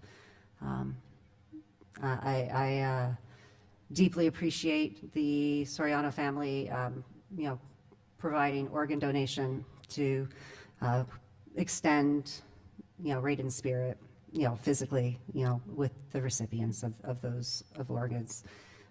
Deeply heroic, and certainly I'm sure appreciated by all those families of the recipients for those organs. I know that when I was I lost students in my class when I was in 8th grade and 11th grade. So it's something you don't get over as a peer when you have a tragic, unexpected loss of someone who most people perceive having many, many more years ahead of them. So I appreciate Dr. Ghali, you mobilizing the resources that have been mobilized to provide bereavement and the other services for not only the Soriano family, but all of the students and staff who've been impacted by these tragic events. So thank you for that. Thank you to everyone who's still in this room at 7:39. I have no great mythological stories or philosopher quotes to put out there today, and in keeping with the fact that my computer battery is very low, and I don't want to not have my screen for all the agenda items. We're going to take a short break. It's 7:39 right now. We're going to reconvene at 7:45, and then we're going to go on with the consent agenda and information items. We do have a presentation on facilities. I think that Mr. Gaddis hit the nail on the head as it related to, those of us who've been around working on trying to address the facilities, what we need to do to try to get programming to be commensurate with what we would like to have for those students and community members here. It's been a very significant uphill battle. I moved here in 2009 with my family, and I remember this campus had just opened. The Camino del Rey campus had opened, and we were deciding whether we were going to buy a house. We had two offers in tandem play, one here in Bonsall and one in Carlsbad. And so I was kind of in the parking lot, just paying attention to, who goes to school, who would be friends of my students, and who would be my mommy friends, my mommy group to hang with and grow with. And I remember talking to Mr. Burswold. I didn't know he was a teacher. I thought maybe he was a parent, and just kind of grilling us. And he was like, "Who's this person asking me these questions?" And over and over, I was hearing from everyone, "Oh, by the time your children are in high school, we'll have a high school here." And sure enough, we do. We did. It was, due to many, many efforts. There were foundation members who were out petitioning, getting thousands of signatures in order to get BB to pass in 2012. And I have the dubious distinction of being the ground campaign manager of DD in 2016. Had that passed, we would be in a very, very different situation. Cost of construction is astronomically more expensive. The ability to do the programs that our community members deserve at the secondary level have been extremely challenging given our facilities constraints. So, and the reputation of the district has suffered with each bond attempt that has come on the ballot that has not passed. So it has been an uphill battle, and we talk about loss as it relates to a student loss, but as it relates to a community, those ballot measures that have failed have represented a significant loss to the Bonsall Unified School District in 2016, in 2018, in 2024.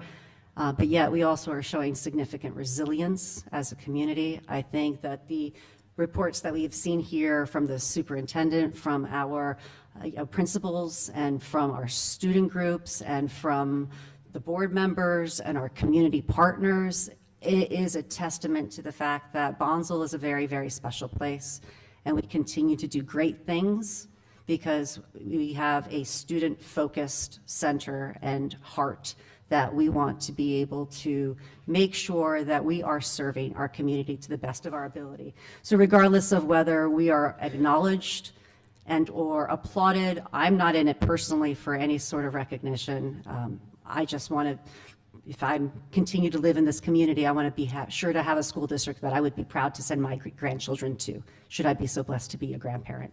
And that is my North Star, and that is the only reason why I sit here doing the things I do, day after day, year after year.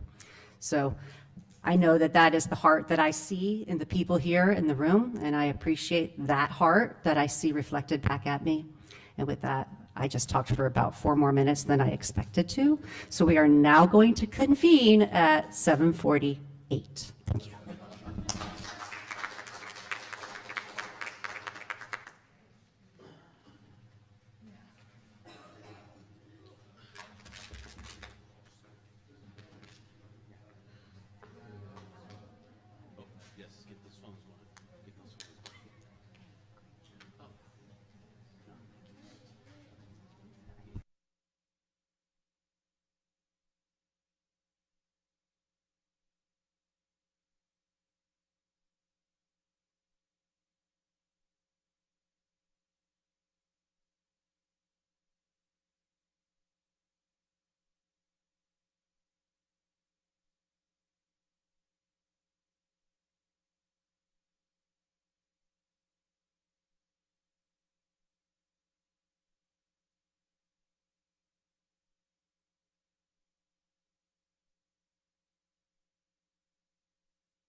Okay. I know. 7:48, 7:53. There's all sorts of interesting conversations happening out in the lobby. So apologies for reconvening a little bit later than officially anticipated. We do have one board member that's still in the lobby. I'm sure will be joining us shortly. Knows that we're reconvening, but we're at the consent agenda. Is there a motion to approve the consent agenda? Motion to approve? Second. All in favor? Aye. Motion carries unanimously. Bringing us to our information items. And we might want all trustees in for our facilities presentation. Yes, thank you. Roger, she's talking to you. In his defense, he still had 20 seconds. Oh. Roger. Ms. Caroline Brown, it is so nice to have you here today. Thank you. Would Thank you like you. me to go? Or? I think I personally am going to fall asleep soon because this is my second board meeting in this room this week, and I'm tired. So as much as I'd like all of the board members to be present, there's the ability to walk in the room at any Go time. forth and go over the facilities update for the month. Thank you. So we're going to go over a little bit of hot off the press enrollment numbers. Our CBED's counting day was on Wednesday. So we have some preliminary enrollment numbers for you to look at. We have planning activities since the September meeting, so I'll update you on all the activity that Dr. Ghali has been busy doing and the rest of the groups. The focus group planning goals, I just have that as a repeat, so we'll skip over that real quickly. The status of the focus group work, we've done a lot of work so far with lots of good thinking in the room. And then continued engagement, and then we do want to set some of those board study session dates. So this is the enrollment as of right now, so as of Wednesday, I mean. So you're sitting at 2181 for the current year, down about 93 students from prior year, 17 of which were Vivian Banks, so 76 down from the non-charter schools from last year. And then, so we're sitting back around the 2021, 22, 23 years of enrollment. And then this is the school enrollment, kind of up and down. You can see that Bonsall L is at 905, Bonsall West is at 401, and is down from last year. Bonsall L is down from last year, Bonsall West is up. Some of that could be attributed to the 30 or so interdistrict transfers that were encouraged to go over to Bonsall West because of space availability at Bonsall L. And we are forecasting, we've sent the forecast file to Davis Demographics. They have this information. They're going to be running the forecast, and then after that we'll be able to do a year over year by grade level trend. So that'll be interesting things to look at for as we figure out what our projections are. The new families that are coming into our developments, we're actually seeing the gen rate of what we said we would see, but there's declining enrollment in other areas. So we need to take a look at what's happening in the non-developed areas as to why we're seeing some enrollment reduction or decline. So then if we take a look at our enrollment right now and we say, oh, what are our configurations going to be? I just did some math for us on the right-hand side. So if we did 2 TK5s, the schools would be between 600 and 750 each. And if we did 2 TK6s, that would be 600 to 925 each, depending on how we do the boundaries. And then if we did 2 TK8s, it would be 850 to 1,000 students each. And then we've got your 6-8 and your 7-8 numbers there, and then the high school.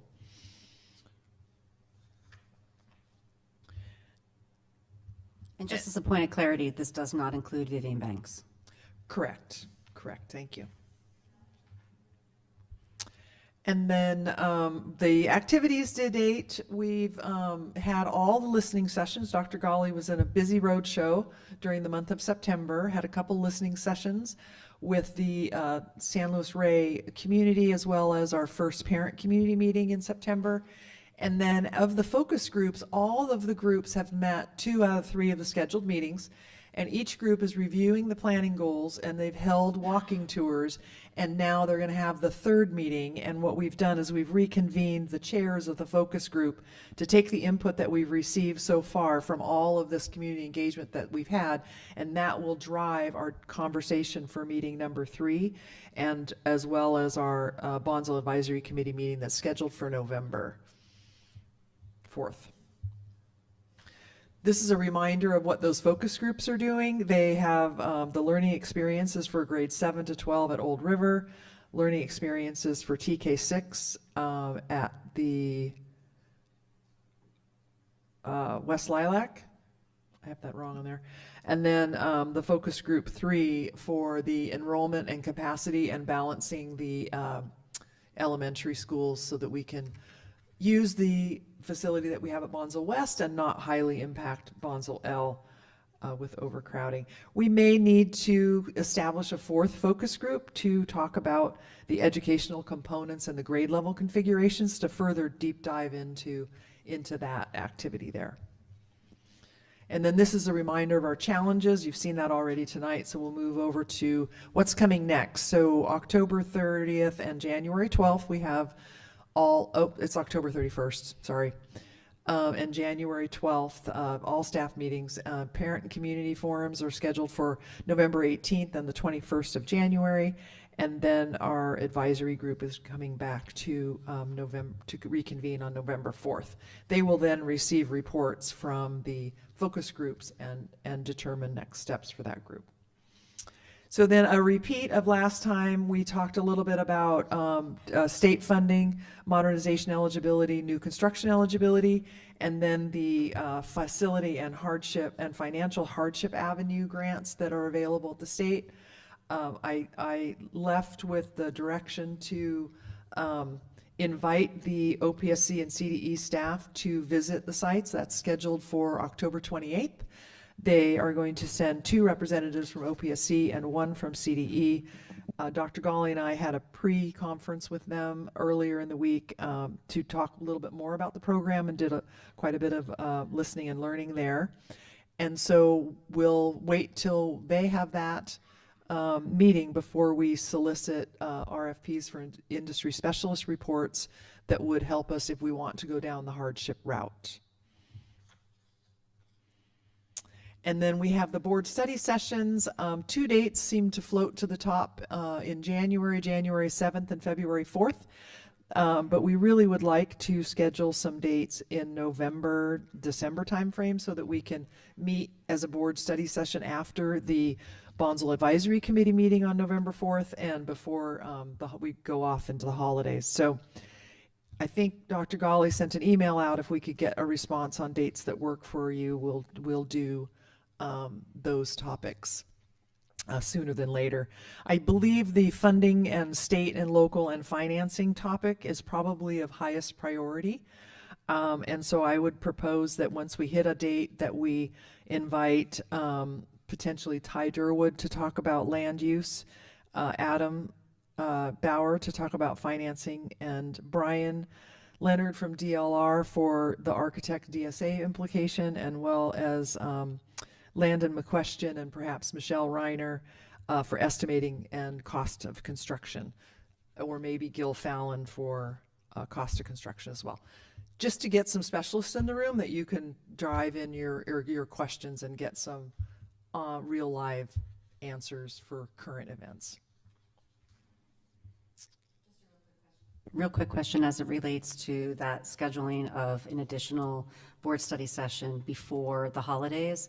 I know we had those doodles or whatever they were called. I'd filled out the little radio buttons. It was really simple. But now that we have the January and February dates at least proposed / locked in, maybe just send a list or a Google form, or it might be easier just to, maybe a different mechanism might be a little easier. Yeah, I think Dr. Gawley put it in an email. It's probably in your box right now. Awesome. Thank you. Thank you. Yeah.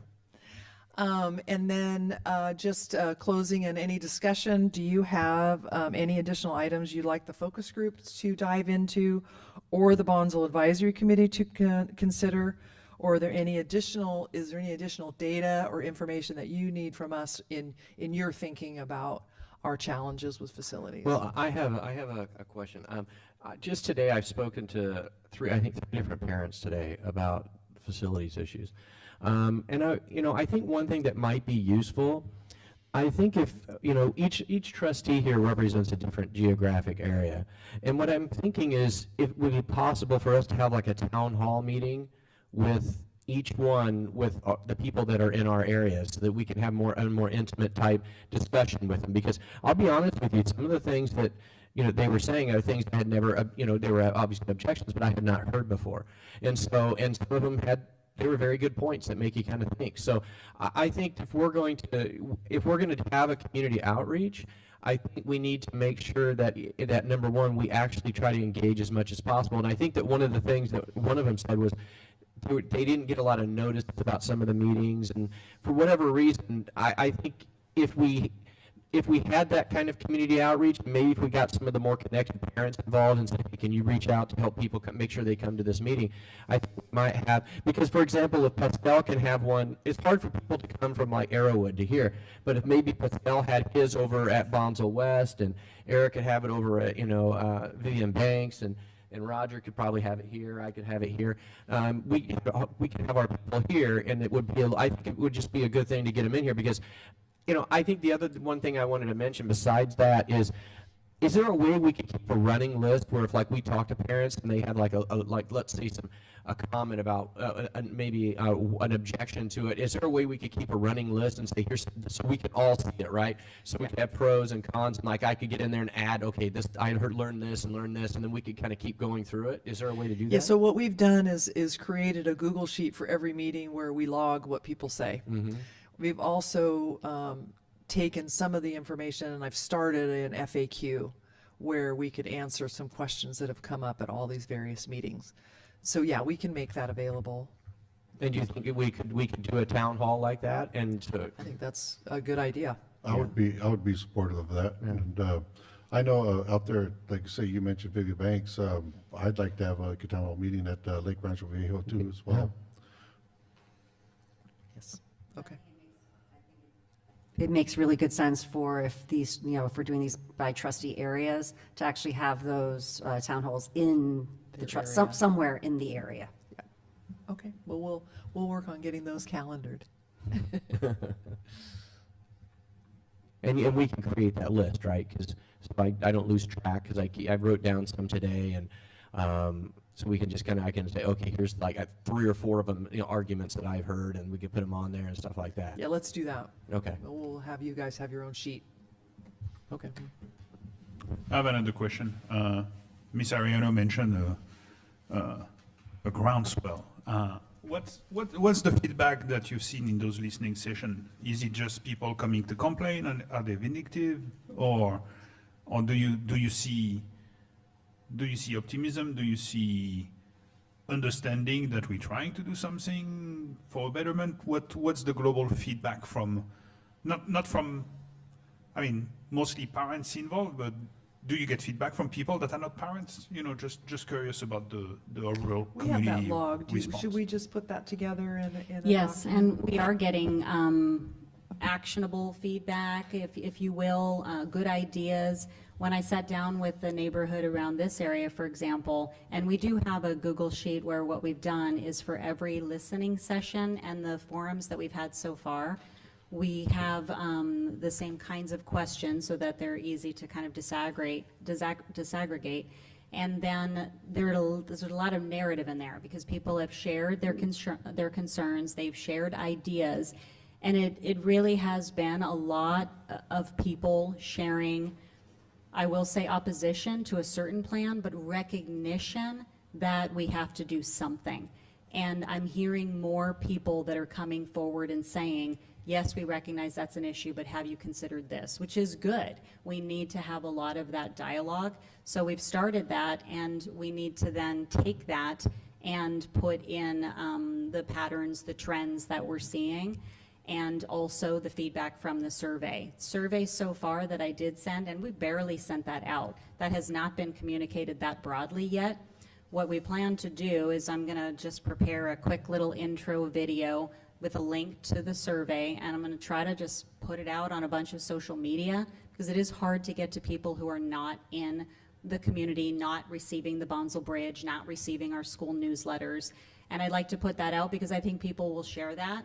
And in the survey, we also have a lot of analytics so far. I think I only have 134 responses to the more comprehensive survey that we just sent out. But in those responses, we're definitely seeing some patterns and trends that I think will give us some good information. So that's very good. And what we're doing now is we've met with the focus group leads. We've brought them back together and we said, here's what we're hearing so far. So it's changing some of the deliverables that we're asking from them. And I think that's going to provide us with more information that we can get up in front of the staff and then get up in front of community forums and town halls and try to problem solve some of the options. So yes.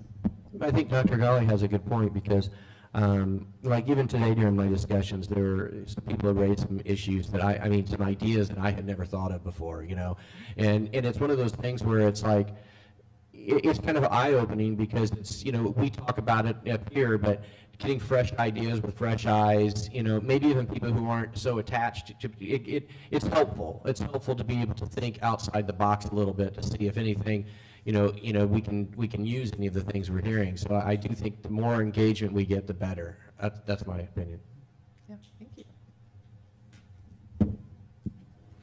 Thank you for keeping us posted. I know this is a very large undertaking in terms of, it's an incredible puzzle. So for all those engineers in the room and those who, you know, have an analytical bent, but then also, you know, as Michael mentioned, there's creative approaches. I know I personally take a lens of looking at what do I think serves the district holistically, ideally, given what is in our inventory.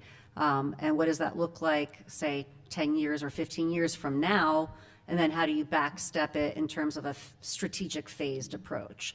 So, you know, there's creative ways that, you know, things can happen. And, you know, there's a very large community with a lot of intellectual, you know, brain power to bring to the table. So looking forward to, you know, seeing, you know, what unfolds. So appreciate you. All right, that brings us to our second information item today, which is a public hearing for Title VI.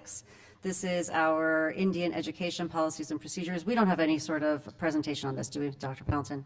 So basically, this is a public hearing required for all applicant types under the ESEA Section 6114 C3C. This public hearing is an opportunity for parents of Indian children, teachers, and representatives of Indian tribes to offer recommendations regarding Title VI Indian Education Program.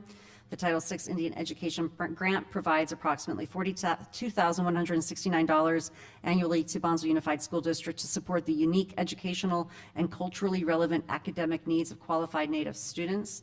So we're going to open this public hearing at 8:11. Is there any public comment, Ms. McInerney, as it relates to this topic? Okay, in which case we will close the public hearing at 8:11. And that takes us to our action items for the day. First one is oops, my cursor just moved, sorry about that. Action item 10.1, the 2024-25 Proposition 28, Arts and Music in Schools Annual Report. Motion to approve. Second. All in favor? Aye. Aye. Motion carries unanimously, bringing us to action item 10.2. This is regarding out-of-state travel for a conference, the 2025 NJOMA conference. Motion to approve. Second. All in favor? Aye.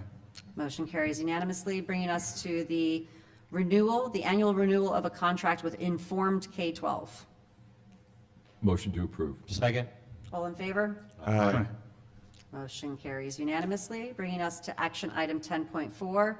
This is a ratification of the approval of the master contract between the Bonsall Unified School District and Row Health and RCM Healthcare Services. Motion to approve. Second. All in favor? Aye. Motion carries unanimously, bringing us to action item 10.5. This is the approval of the master contracts between the Bonsall Unified School District and the New Direction Solutions LLC, doing business as ProCare, and the Stepping Stones Group LLC for the 2025-26 school year. Motion to approve. Second. All in favor? Aye. Motion carries unanimously, bringing us to action item 10.6, the approval and ratification of change order to the Public Works contract with Zoran Construction for additional work completed at Sullivan Middle School kitchen. Motion to approve. Second. All in favor? Aye. Motion carries unanimously, bringing us to action item 10.7. This is the approval and ratification of a change order of the Public Works contract with Brian Cox Mechanical for the cleaning and disinfecting of the installed HVAC units at Sullivan Middle School. Just a question on that. We're putting in new units, and I think the problem is that we bought the units, right?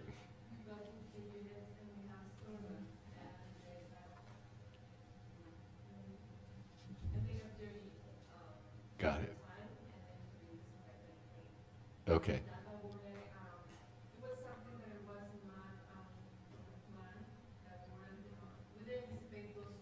Right.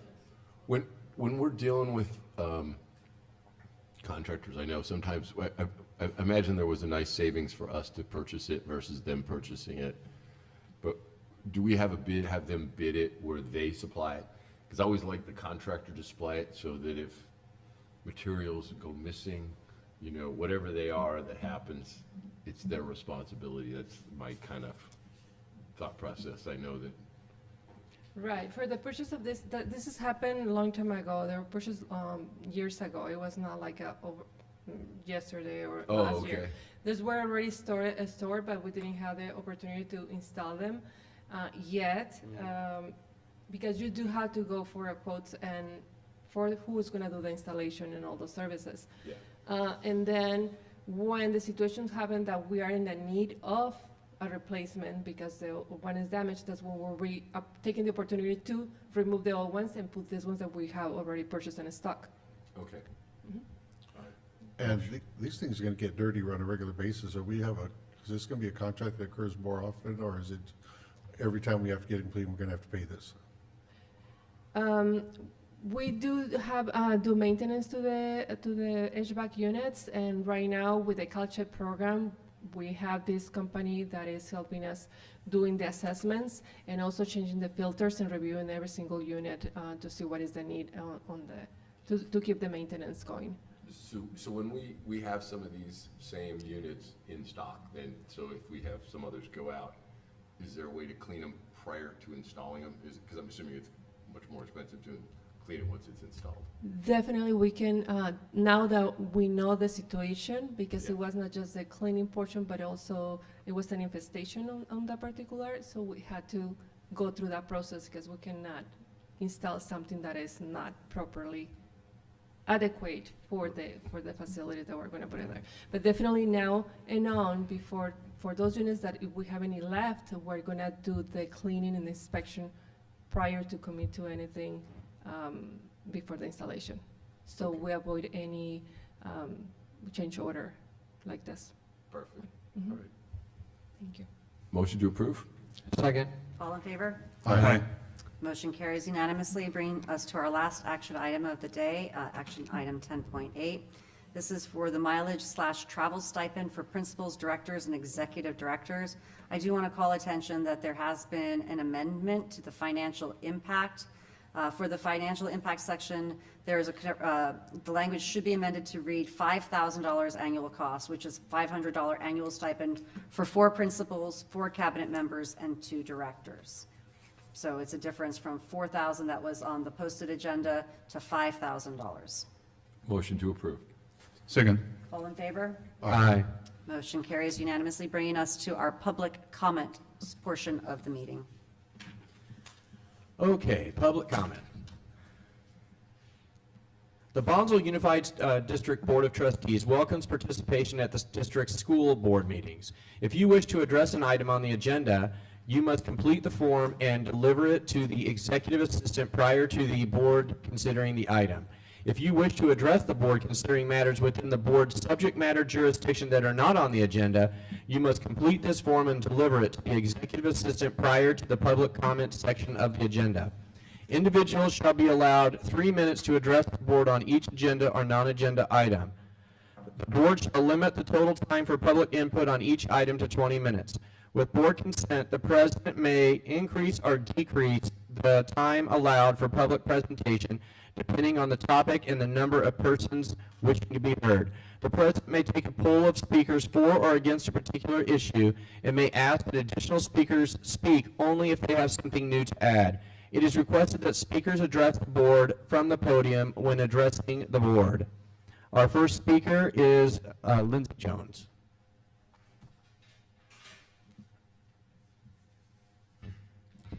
Good evening, esteemed members of the Bonsall District Unified School Board, staff and community members.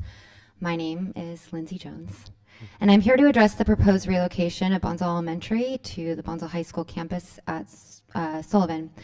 I am, as a former employee at Guahomie Park Academy, I'm familiar with innovative schools like High Tech High, Guahomie Park, Vista Magnet.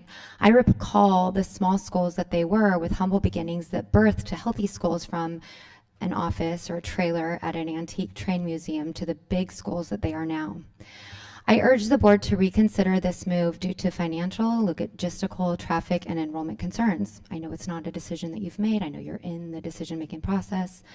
The 25-26 budget, which I had Grok analyzed, by the way, yay AI, it has a lot of good features, shows the general fund reserves at a 2.1 million, a slim 5.24 of expenditures with projected declines due to deficit spending driven by rising sped costs and transfers out. Renovating Sullivan to accommodate the elementary school students could cost 1.35 to 3.4 million for age-appropriate classrooms, safety compliance, infrastructure. In my opinion, this risks depleting reserves, leaving the district vulnerable to economic uncertainties. Logistically, reorganizing elementary and high school students requires distinct spaces and schedules, potentially disrupting high school operations and increasing staffing costs. Traffic at Sullivan is already congested during peak drop-off and pickup times. Adding younger students would exacerbate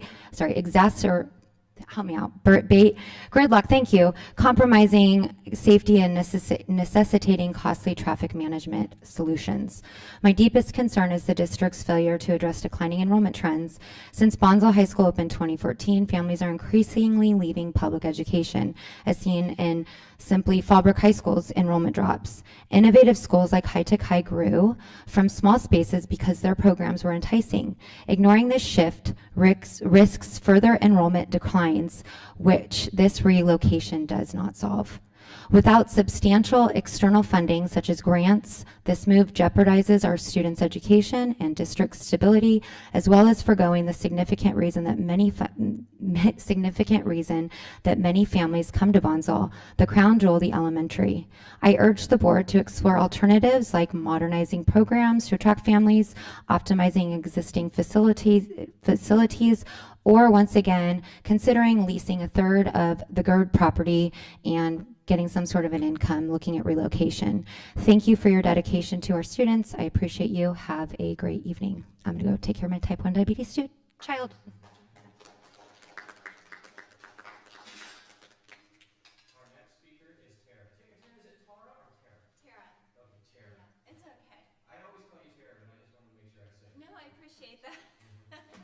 I always tell people, unless you're like my dear friend, as long as it's a nice name, I'll answer.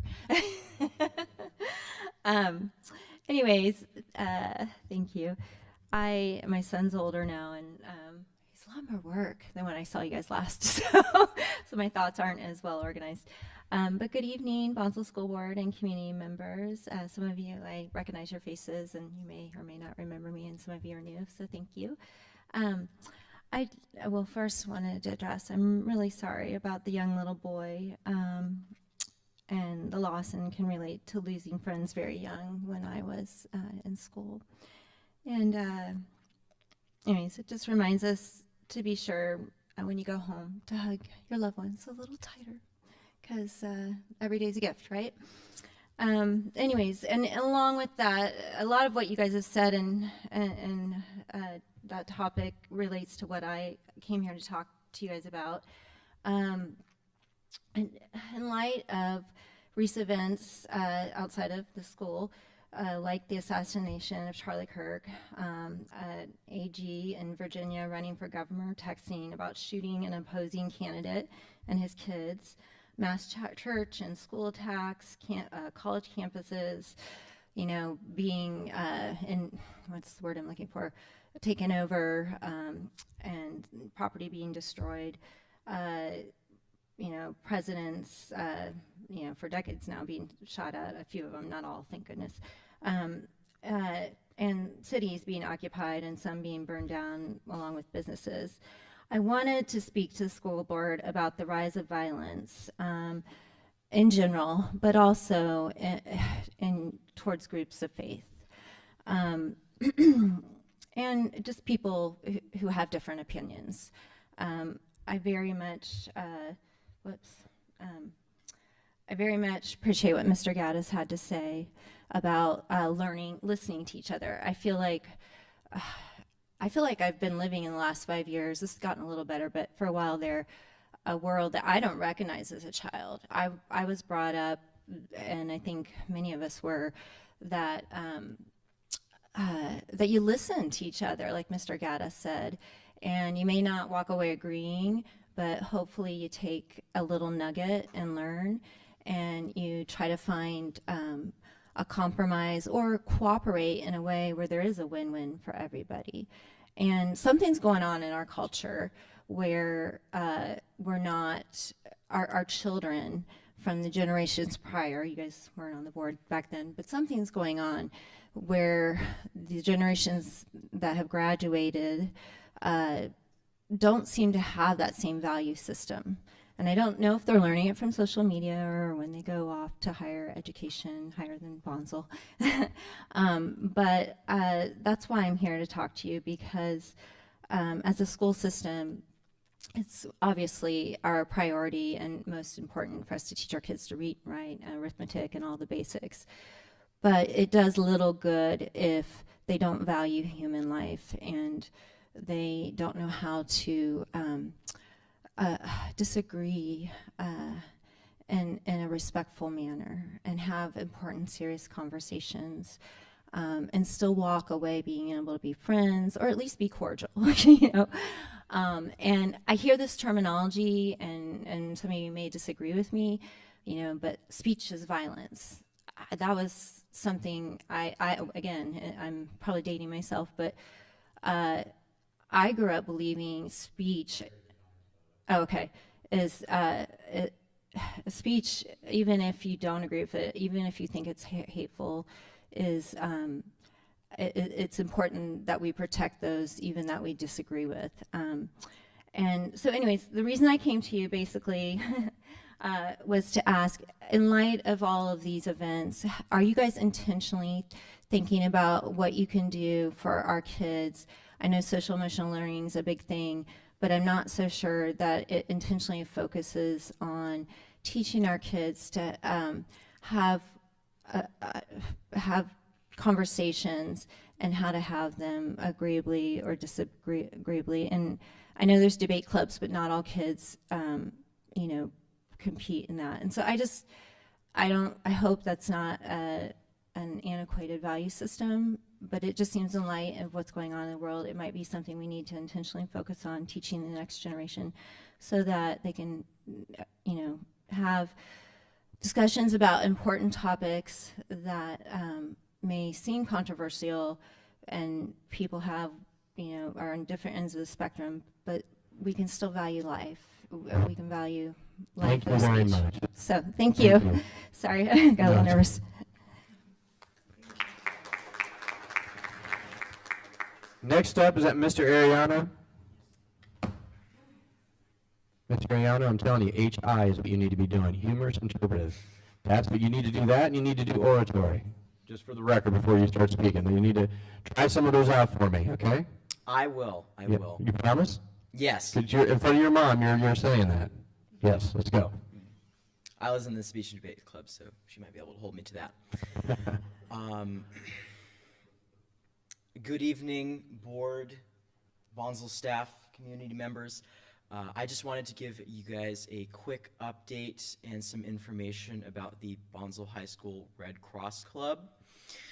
Tomorrow from 8:30 to 2:30 p.m., we are hosting a blood drive at the high school in the MPR. This is a great way to impact your local and statewide community. Through a single donation, you're able to save up to 3 lives, and these are small children to our elderly. And this is again, great way to impact your community. I strongly advise and urge the remaining people that are here for the meeting to donate tomorrow. I've got a QR code and form if you'd like to scan it. And yeah, and you can also just show up. I should be able to get you through. What time is that again? Again, it's at 8:30 to 2:30 p.m. at the Bonsall High School MPR. Sorry, I'm a little tired here. I think all of us are, so I'll wrap this up in a second. But I just wanted to let you guys know that we're here. We're trying to host events and really make a positive impact in our community. So I'd love to see you guys at the blood drive tomorrow. Thank you. Thank you very much. Thank you, and thank you for being here. This takes us to future planning. Our next regularly scheduled meeting is in November, on November 13th. That's our typical second Thursday.